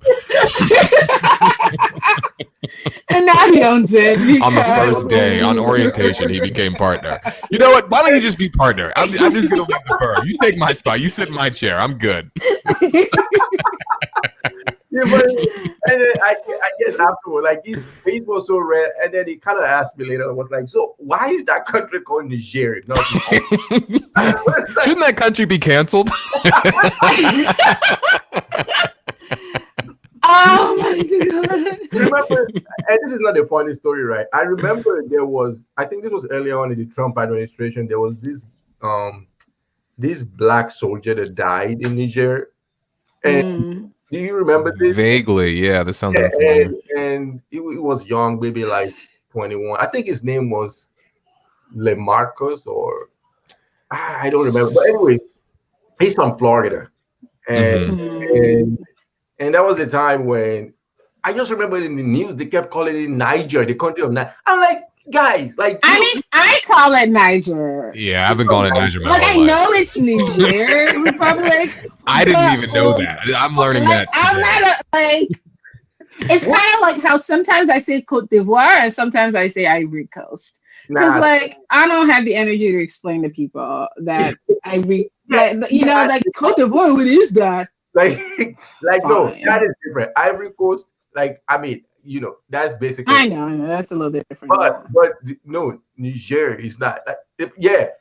So he asked me that. I was like, why the hell? Wouldn't it be funny if I'm actually making this up? It's actually not Niger. It's Niger. I think it's French, right? They're a French colony. Yeah. So there's Niger. I mean, I get it. It's not but what do the Nigerians call themselves? Niger is farther away from the N-word. Niger. I think people just exactly. It's like Niger. That sounds like a fancy nigga. Like I don't know. That Trump was gonna like say, "Now here these nigga countries." I think that was what I was getting at. Niger. That sounds like a bootleg cologne or something. It sounds like what. A white person. It sounds like they're sold at a black barbershop, like a cologne sold at a black Niger. Oh Lord! Gotta get that Niger. I call it Niger. I just because we also grew up saying River Niger, right? Like so, like I think in school in Nigeria we called it Niger. Like I think the average school kid in Nigeria calls it Niger. Yeah, Like, for me, I'm so far. I know. You're hoity-toity. Yeah, exactly. He called me Boosie. You're Mister I can't see a word. Coco Von, Coco Chanel, and all that. The word that I know is pronounced differently, and pronounce it like and anglicize it. Like I know Manny still kind of like. He makes fun of me every time I pronounce something like everyone in America pronounces it. There's many examples. I think last year it was Montpellier, and you. I do say Montpellier. Montpellier, but again, like sometimes you just realize that like it becomes inefficient communication when you're saying a word in a way that nobody else who's listening to you understands. You're like, yeah, but that's the thing. That's the thing, right? Like for me, And sometimes you look like a douche. exactly. Like he's like, I'm right. So yeah, exactly. I don't care if you don't understand. like I would rather be right than conform. Look, I'ma call it Cote d'Ivoire to my Ivorian friends, and when I get around some white people, I would be like, oh yeah, the Ivory Coast. Then I thought it was Cote d'Ivoire. I know I messed it up, and the Ivory Coast. That just shows my ignorance. I knew that they were like near each other on the map. I thought they were like two different things, but they're right on top of each other. Like yeah. What is it officially called? Cote d'Ivoire. I think Cote d'Ivoire is. I mean, it's literally just like the same word in French versus English. I think they call themselves. See that I didn't know. No. Yeah, yes. The country is Cote d'Ivoire. Like it's Cote d'Ivoire. Like that's it. It's just English folks that just say Ivory Coast. Right, but if you translate the words, in English it says Ivory Coast. The coast of Ivory. Yeah, it means coast. Yeah, in Spanish it's Costa de Marfil. So, okay, but this is interesting. What do you think about Los Angeles? Because technically it's Los Angeles or whatever, but no one in America says it like that, and it's an American city. Oh, I mean, so are they wrong because they're saying Los Angeles? So I think there's a difference, right? Like for instance, if you're talking about for instance, restaurants, right? Like if you're talking about that in an English context or Los Angeles or whatnot. But if there's another Los Angeles say in Mexico, that shouldn't be so I get your point. So La Ciudad. If there is Cote d'Ivoire. Oh, how do you say Barcelona? Oh Lord. Gotta get his tongue ready.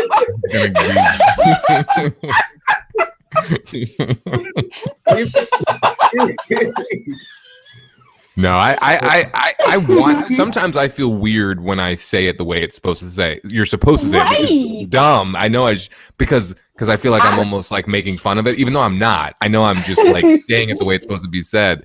But like, yeah. I say Barcelona. I say Barca. Like whatever. Like Paris. I'm not gonna lose a tooth trying to say Barcelona. Like July says Paris, right? How do you not feel like a douche? Wait, what's the word? I didn't even hear it. Patty, like yeah. Patty. Like I know he doesn't pronounce the S. If I'm speaking French, I'm gonna say, I can't, je veux visiter en Paris, but I'm not like, I just feel like it's douchey. I think that maybe not really douchey. It's perceived as douchey, and therefore exactly. So that's what I'm saying. Like that's the personal problem. I think someone like me would that's your personal problem. I think someone like me would get away with it just because I have such a profound accent. Right. They're like, oh, he's foreign. If I did that, if I'm just hanging out with some people, I'm like, yeah, so I've been to London, Patty, and I'm like, what was that? And Roma, like, shut up. Barcelona, Cote d'Ivoire. Like they're like, dude, that feels wrong. You're canceled. Like I would be canceled. I can't even do that. There's a Spanish party city that everybody like. The first time I heard it, I was like, huh? Oh wait, Ibiza? Yes. Like when people say it the right way, I'm just like, look, it's not that deep. I'm just going, There's no How do you I in Ibiza. what, so What's the Say it the right way, like. yeah, how do you say it? There- What See, is like, It wouldn't be like I, right? Isn't that Ibiza? What do people call it? So I I say think people say Ibiza. Ibiza. But I really try not to say that word, to be honest. I feel like the people I know that talk about it are really cultured, and I'm just not trying. Yeah, I'm just texted. It's cool. Like I'm just, I say Ibiza. So I say I don't say Ibiza. I say Ibiza. Yeah, So I mean that's a little bit closer. I'm sure it's Ibiza or something like that. yeah. But I mean, I just. the thing with that particular word, it might be. I think they say the Z differently too. I don't think they pronounce it a Z. Or maybe I'm thinking of someone Ibiza. else. Don't they have a lisp in Spanish? Yeah, Or in Spain? Catalan. I think it's kind of like Yeah, I think they say like the Barcelona C, and I'm just like, look. Barcelona. At least in Barcelona, like by the time you say bar, like people know what you're saying. Like if you use such a short word, that I'm like, look, I'm just not doing it. Like it's okay. It is a lot. Like, I don't know. Are you guys doing Duolingo or do Duolingo, the language app? I did at some point. I gave up. It's been my. Which one were you doing? What language? French. So I like my French is decent. It could be significantly better, but I have a whole like post-COVID plan to go to a French-speaking city for like 3 months and try to go to language school. We'll see how that works out. But Dakar, go to Dakar. We're gonna have to talk about that because I don't know. Like I started looking stuff up and I got a little concerned that I would end up learning like Wolof. Instead of French. You will learn a fourth language. What is that? What is Wolof? It's their like language. Yeah, it's their like local language. Oh, okay. I got you. So where like if I wanted to learn Spanish, Guatemala has like great language schools, like a ton of Americans go there because I would want something like fairly structured. Mm-hmm. And so now it looks like the more realistic, like, okay, you really want to like learn French in 3 months, way might be like either Montpellier or Quebec. So I mean, I don't know. It depends on like but in Quebec, you know that the Quebec French is quite different from I mean, not a ton different, but like it is a little different from like in France. Yeah. Like they have as long as they know what I'm saying. Hey, and then you're telling me to go learn African French? I mean, like I know it's not that different, but like I'm gonna come back with like I'll go to Paris and they'll be like, but you know what? If you know where you should go, where Montpellier I think would be good, but you should definitely consider going to like Marseille, because I love Marseille just because it's so African. Like if you I feel like you would never really believe that you're in Europe just with the sheer number of Black folks that you see. I remember when I was there last year, I even heard people speaking Yoruba on the streets. Like, I have to look into it. Yeah, Manny, are you doing Spanish? I did Spanish. I'm actually doing Mandarin now. Oh. Yeah, I don't tell a lot of people because I'm not that good, but I really like the fact that when you have to speak into it, you really get to lean into like the Chinese accent, and it's not like perceived as racist. No, I'm not making. I really want to. I want to sound like it. You know what I mean? Like I want to ni hao. Like you want to sound just like it. So I get the chance to really. To try to pronounce it correctly because it's so different than anything I would say over here versus like Paris. I got a word for Paris. It's Paris, right. Not Paris. There's no ni hao. You're like, look, I'm just saying an American accent. You can't really do Mandarin, and I mean you could say ni hao, I guess, or whatever, but like in Mandarin, the inflections matter. Like right. Yoruba is the same way. Like you say a word different, and you've gone from asking for money to like, say something really different. That's what I was gonna say. I feel like if you're gonna learn multiple languages over your lifetime, Yoruba is probably a very good language to just speak first or second. Leave Manny I feel like alone. that's very Don't do biased that. because Don't, right, leave Manny alone. Don't listen to this. Yoruba's gonna do you no good. I'm like, explain how this is going to be helpful if I never. That's different. I'm not talking about going to learn it now. I'm talking about, say, for instance, you grew up speaking Yoruba, and for whatever reason, you have to learn other languages as an adult, or Oh, right. So you're okay. Right. because it has. If you start off with Yoruba, you're able to understand some that other. Okay. of having different tones, and it is a tonal language, and it has that whole weird conjugation patterns that you don't even think of it as conjugation as you know when you speak it as your first language. You just go up in it. Like I feel like it actually makes learning other languages easier than you think it does. Like and I can imagine that. I do know that there's a theory that, or maybe it is proven and it's long the theory, that if you start off bilingual, you are into, like, it's just easier for you. Sorry, Manny. It's just easier for you to pick up I'm sure a third and a fourth language. And it makes sense, right? Because like your brain is already like conditioned to understand that, you know, this can be a shirt and it can also be a short, right? So like now that it can be two things, it can be 4,000 other things, right? Like whereas you just like, for some people like this, the concept, they're like, how can this be anything but the word shirt, or it's just whatever else it is, we right? teach so kids your brain is just languages too late here. The funny thing is when you say that, remember a couple of this has to be a couple of years ago, maybe 2 years ago, 3 years ago now, when was it Princess Charlotte, like one of the kids of right, like it was supposed, it was this big deal that right, and everyone's like, yeah, that's like everybody I know. What, did she like spoke another language or something? Yeah, bilingual. And it was this big deal.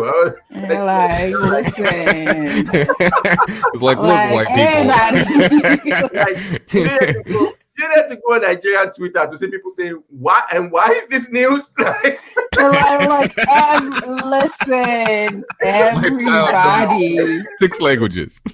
My child is 1. Poor non-British Europeans understand. Like the average German kid understands German and English and probably a lot of French. Like, they're like, how else am I going to function in this European How Union? am I supposed to get around? I know, like, you know, the next country over, they speak a completely different language. I 100% agree. I wish I was bilingual. I definitely believe, you know, the fact that you grew up and you grew up, you knowing multiple languages. It's like, oh, I'll just add another one. That's not hard. It's just like my brain works like that. Like, what's another word for that? Like, I know that there's it's like, there might 3. There's got to be 7. Funny thing, when I was learning Spanish, it was actually easier for me to internalize things in English because in Yoruba rather than English because one, the conjugations, you know, is actually more similar in Yoruba to Spanish, and the pronunciations, the way we're pronouncing in Yoruba, like we pronounce all of the words, we enunciate the words. The same in Spanish. So that was how I just thought about a lot of things. Like when I would kind of like think back and forth, it wasn't really English that I internalized it. I'm a little more anglophone than you then, because like my base, you know, like Yoruba is very coin. Yeah. So maybe you're right, Manny. Maybe he is more of the fisherman Nigerian, and I'm a little more princess. I'm looking at him like, okay, so the obvious is obviously Io got here before you did, and Io doesn't have an accent really. Right. So like, did you have an accent when you got here? Did it? Oh yeah. Dumbass question. I guess it is. Yeah, I guess. Why would you not? You're so rude. Is it always this rude to you? Yeah, I don't know. So sorry. I will say. No, that is a stupid question. I just like. Yeah, why would you not have an Well, accent when you got here? I mean, because my It sounded American accent is so American. convincing. It's like, have you ever spoken differently? So I do. So now, Quickly. You know, the funny thing is, to me, I actually sound to myself the way you guys sound. Like, you know, I feel like He would get mad because I would do his accent. I'm like, bro, it's not that far off. he's like, what do you mean? You don't hear Like, this? I do not sound like that at all. It's like, You don't hear yes, this you New do. York accent coming out my mouth? Thought he sounded like he's from Brooklyn or something. It's like, I feel like I sound American, but I'm like, not. Well, I mean, it depends on who you're talking to, like, because I feel like with some of like your friends, you probably sound more American than like they do. You know what I mean? yeah, that could be true. Like maybe 'Cause I you go think back you to sound- Nigeria. you sound more like, American sound than your like brother. you're from Texas. If you go back to Nigeria, maybe. Like, I think you probably sound more American than your brother. You think so? I think it sounds more American than, well, maybe. Well, I mean, I haven't talked to him in a while, but I feel like that's just like what I think. I don't know. I can see how you But- would sound American to someone who hasn't lived here this long. Like, cause I mean, I can understand everything you're saying. It's just you definitely have an accent, but like, but you like. Why you said what you mean, bro?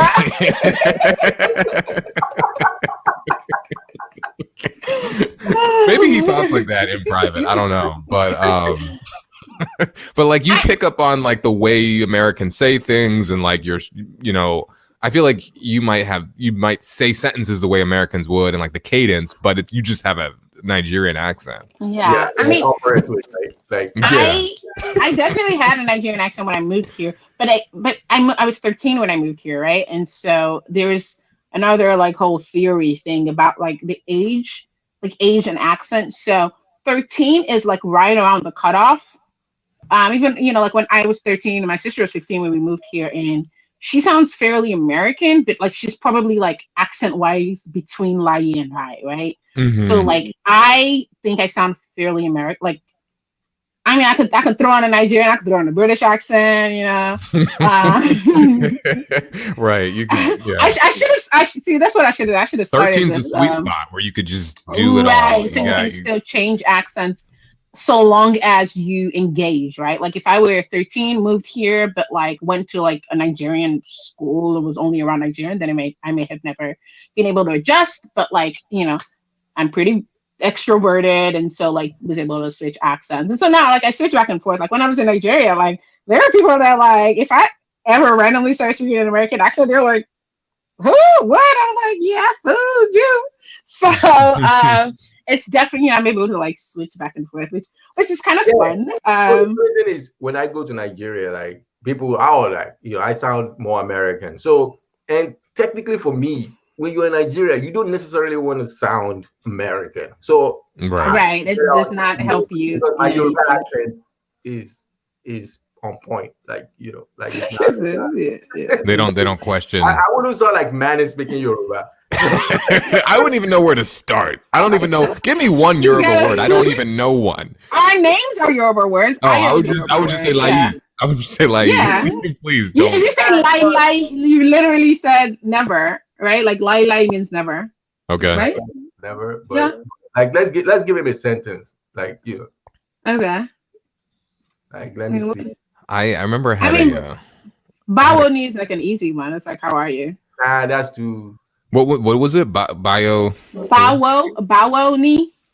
Bawo ni. Yeah, bawo ni. I'm sure. Bawo ni. I just Americanized it. I feel like I sound all American. I know. Yeah, I feel like I really Americanized it. Bawo ni. Bawo ni. Bawo ni. Yeah. Bawo ni. Yeah. I would just mimic lie. I'll put on my best lie impression. if you want to do something like I want to go eat or something like that, like Movelo Jeon. Damn, I don't know about that one. That's a lot. Man, that's a lot. Look, I was trying to help you out. Why you gonna have you reading the Nigerian Yoruba dictionary? I mean, I wouldn't even know where to start. That's like when you do it like double Dutch, and you're like, I don't even know where to jump into this double Dutch. Like, what was happening right that's there? That's like that's the paid version of Duolingo. Yeah, that's the premium version. I can't. I'm hungry. I'm hungry means ebi pami. Like nah. You know the part is like impossible, right? Well, even Pami is I'm hungry now. What are you talking about? I know. Okay, so But there are I'm talking two. about- but if you want to There say are two. if you want to say everything, say Bogwe. Okay, you're very rude. You're very rude. Wait, what? Is that wrong? Did I just No, curse somebody else? no. Here's the thing. So Yoruba has they're technically letters, but they're really like two letters or sounds, I guess, that are like nearly impossible to pronounce if you didn't grow up speaking the language. And he just like tried to get you to say two of those. Like What was it? literally impossible. But it's a G and a B together. But it's not gaba, right? Like, which is usually what people say. It's but it's just like it comes out of like somewhere down here. So But like I have a friend who if I want to give you something, I say take. I would say ba, like take this, back in it, like Ba. Or if you say everything is Bogwe. It's like I don't know how to. And the reason I laugh at that sound, I have a friend who his mom's Black American, his dad's Nigerian. And his last name has literally both of those letters. That's tough. And to add on to that, he's in the military. Oh boy. So like, like every day he's hearing. I mean, he doesn't even know how to say it, right? So like his name is being mispronounced by him, and it's like he's in the military. I think his brother and his cousin. So it's just one of those where I'm like, literally, there's just like a cacophony of people saying this name wrong. And it's just like, I can't. Like, I remember the first time I met him and I said it, he was like, oh, that's how my dad says my name. And I'm like, yeah, that's bad. But like, he grew up here. So like, I spent like over a year trying to like teach this boy how to say this name. And I was like, it's just never going to happen. Like, I don't think it's possible. So anyway. I said, I'm hungry. It's being pami, like, and it's not, you will probably pronounce it like the way you would say pa, but it's really pa. Like, right. It's the pami. Like, so there are other ways that the P is a little different. But anyway, but literally that translates to hunger is killing me, right? Yeah. That's literally what that translates to. Interesting. Yeah, that's too much. That's too much. When you say that, it reminds me of like in French, I'm hungry is like I have hunger. And so like I kind of understand your point about like not just the way the words are translated, but like how sentence structure is just all funny. Exactly. Like if I'm speaking French, I'm saying I have hunger, but as an American trying to speak French, if someone says, how do you say I am hungry? You're like, je suis femme. Like, and it's like, no, that doesn't even make any sense, So it makes sense what you said. Yeah. So for instance, the way that you will use they or them in English is for when it is more than one person. But in French, Spanish, and Yoruba, it is also for like an adult or somebody.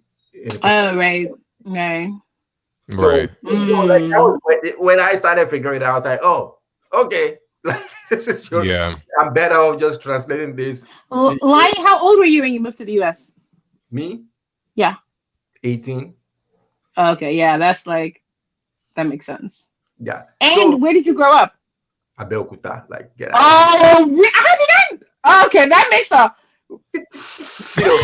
Okay, we have to unpack all of that. So, what just happened? Well, so let me try to think of like let me tell you what happened, right? So he's trying to preempt something. He's trying to preempt something. The way they treat people from Marseille, right? People from Paris, they think like they are hoity-toity, they are better than people from Marseille. First of all, calm down. I like that. She's from Lagos, right? She grew up in Lagos. That's the people that think city girl, Well, so Elijah said he was from like Alabama or something, like the back. It would be, like that's like exactly like Houston versus like some backwards. Well, some country Texas town, right? Right. Like our accents are going to be different, but beyond that, right? Like so, Lai grew up in a Yoruba city, right? Lagos is technically in Yoruba land, but it is like New York City, right? Like you're hearing and then like the way people in New York are from all over the place. Like so in Right. Lagos so we speak a lot more English. I'm exposed to a lot more English in Lagos than I would be in Abeokuta because like my friends' grandmas who are from Lagos speak English, whereas like there is not a grandmother in where he grew up around. My parents grew up and speaks English. They don't speak English. Like Interesting. Yeah. But your So, parents, like, your parents were the first ones, I guess. Your parents, obviously, they did. They no, they don't. Did they speak English? On my dad's side, yes, but on my mom's side, no. Okay. yeah. So that's a huge difference. So like that explains so much. I don't know how I didn't know that. Maybe I knew it, I like suppressed it. But yeah, that makes a big difference as far as like your Yoruba accent and the quality of your Yoruba, right? Like Lagos Yoruba is like like y'all try to keep it real. Like when you're trying to be down, it's like Mexican kids from Laredo versus like Mexican kids from like Mexico. You know, it's just like, yeah, out here with the El Paso shit. Like we out here, we speak like the real. So it's a big difference. Got you. Yeah, that makes sense. That makes sense. That's why his accent is so hard to get. That's not how can I get rid of this accent. Funny enough, because you already are an American, have an American accent. When I speak Spanish, you like Spanish people think I actually grew up speaking it because, and I think it's because of the Yoruba. Like that makes sense. Like because we just enunciate, and I speak Yoruba very well. So maybe it may not work for you. It's not working for me. She says Paris and right. she says Barcelona. Paris and Barcelona with the hard. So that's what I'm saying. Like Spanish, like they just think, oh, this guy is, you know. They're like, oh, he's a Spaniard. Undercover Nigerian American. Spanish speaking. Yeah, that makes sense. Because and you will even like I will say words like Colombia. Like he can't just say Colombia; he has to say it all. Colombia. Like he's from there. You he's know, like in my Colombia. Like Cuba. I'm like, yeah, you can't say Cuba. You have to use Cuba. Yeah, I was in Cuba. Yeah, like I legit was talking to somebody recently about going to Cuba, and I was trying to be all fancy, like I was at Cuba. They're like, who? Like, what? Cuba?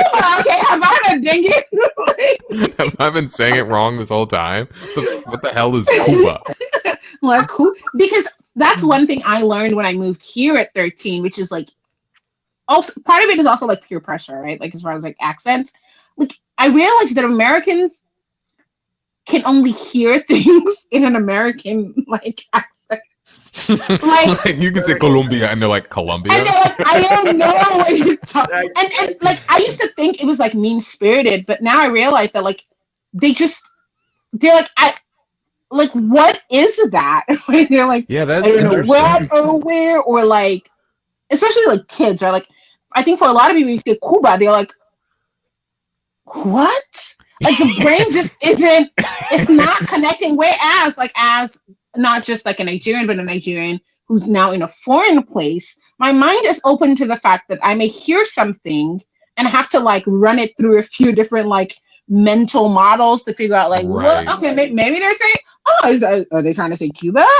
Versus where people are like, Americans just have one. Like, you saw the shit in Wyoming. It's like, what? Here's the problem, I think, with Americans. It's that we have the one language, that's it. And not only that, but America has like dominated media and culture worldwide for so long. So that's all we hear. It's not like we're listening to other countries' shows or music, really. Right. I mean, the most like I got was when they counted to 10 on Sesame Street. Like that was as international as I was getting, like up to 10. Like uno, dos, tres, cuatro, cinco, seis, and then they only got up to 10, and that's about it. But, and then anything outside of that, right? I don't know. I didn't know what once was until I was like third year into Spanish in high school. So come on, guys, But I think that's the problem.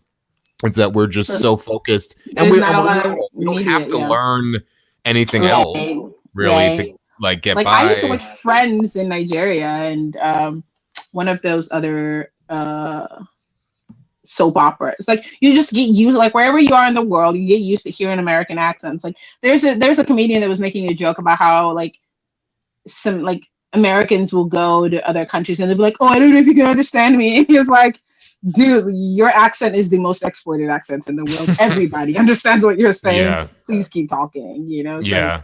Like, Yeah. No, that's a good point. Yeah. So it's like it's kind of cool in some way because you don't have to learn anything else, but it's also bad now because terrible.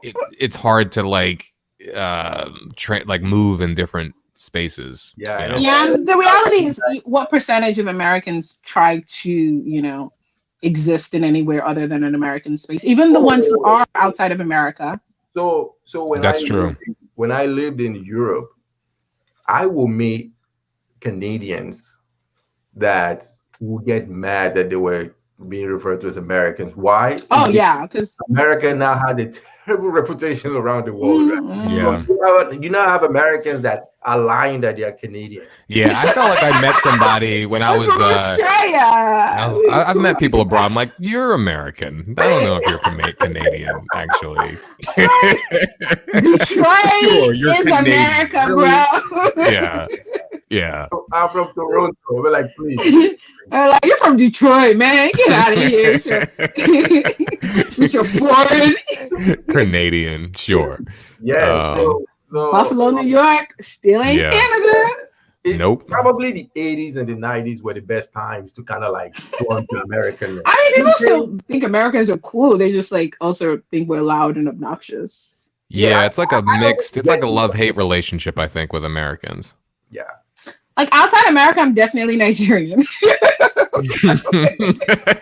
Damn. I'm just American. Also, here's the other thing. I'm not trying to get kidnapped by no terrorist group thinking they're going to use me as leverage with the American government. I'm like, look, I'm Nigerian. I'm worth nothing. Leave me alone.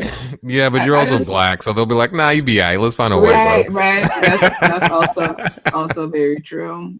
Like, but leave my little black African self alone. Like, don't kidnap me. I'm super American when I leave America. Like, that's where I'm most American, when I'm not here. All right, like when I'm here, I'm a hyphenated American. I'm a black American. When I'm in, Europe or Asia, I'm really, really American all of a sudden. I'm like, damn.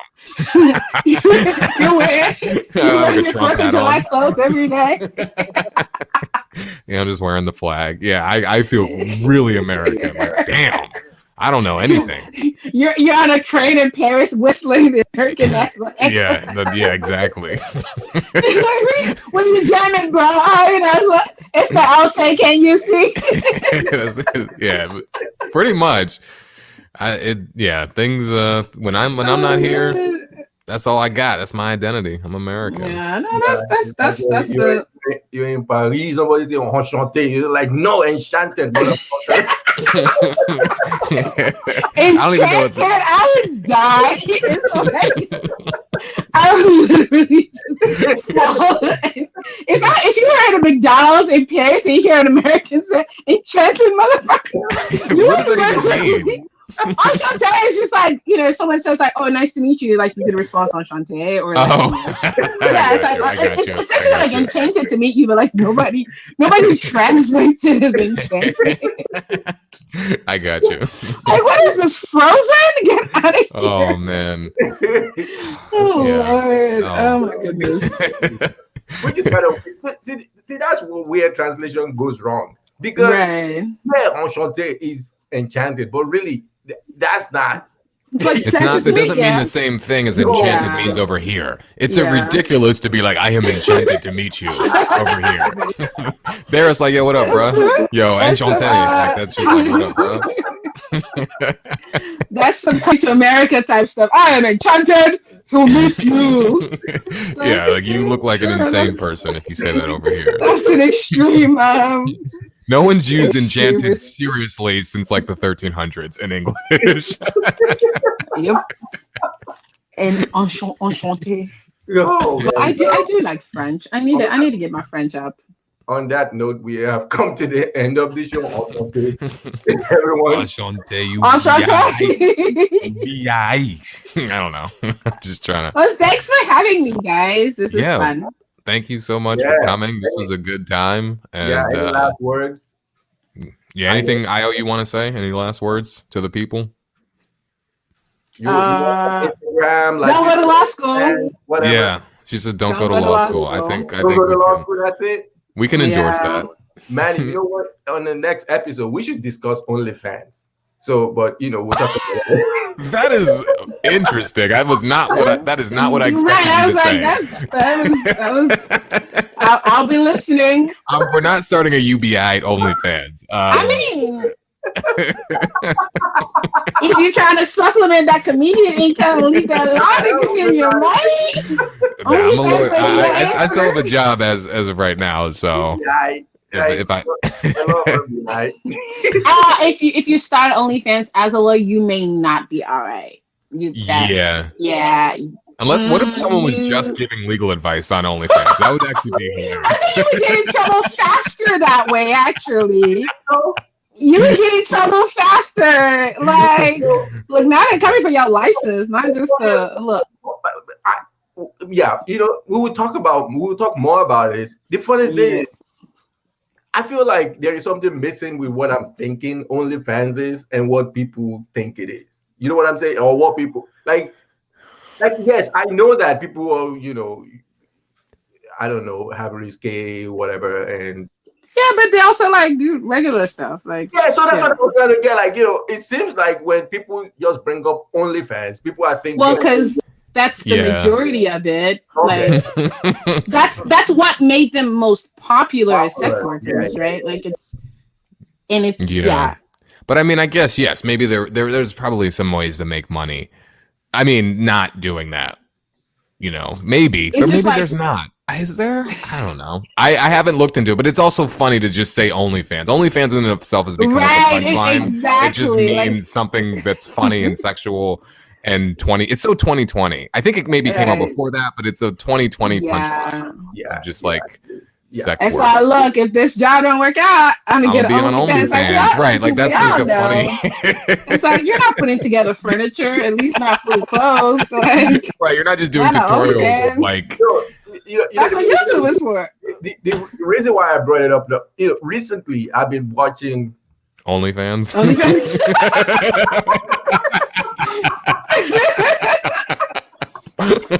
I think that before you do an episode on OnlyFans, I think that one of y'all needs to get an account and like be a consumer of OnlyFans content. So that for research. What I was gonna say is, you know. Yeah, for research purposes. I've been watching like I guess what you would call ratchet YouTube, right? Like people that are interviewing and asking like just crazy stuff, like right, funny and whatever. Like, I mean, what else are you gonna do on the internet, right? When you have all this time. So quite frankly, I didn't even go searching for it.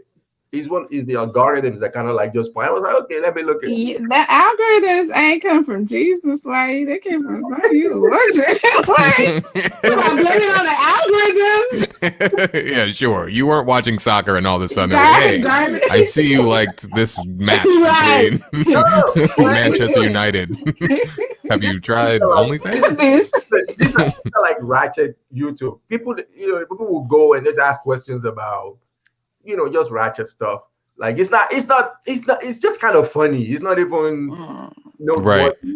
But they started asking, like, and at the end they will say things like, okay, like, you know, shout out your Instagram page or OnlyFans. And I always knew OnlyFans, and I always saw the reaction like, OnlyFans, like, you know, like that was why I started thinking, wait a minute. Like, why does this happen? Why do people? That's what I'm saying. You gotta consume some of the material so you can know what you're talking about. Yeah, I mean, you know, don't get in trouble, but yeah. I mean, I don't have a visceral negative thing towards OnlyFans at all. Like, I'm like, look, you got to make your money. You got to do what you got to do. I'm not mad at anybody. Look, you know, do what you got to do. I'm happy for people if they can find a way to make money. I'm telling you, if I could start an OnlyFans today and nobody knows it was me. Multiple I mean, I guess streams you of could just income, not- baby. We should discuss this on the next episode, right? Because maybe we should bring you back. We just have to bring Io back. We're gonna promote you to the third person of you guy. We just get like a cartoon of her and put it on the logo.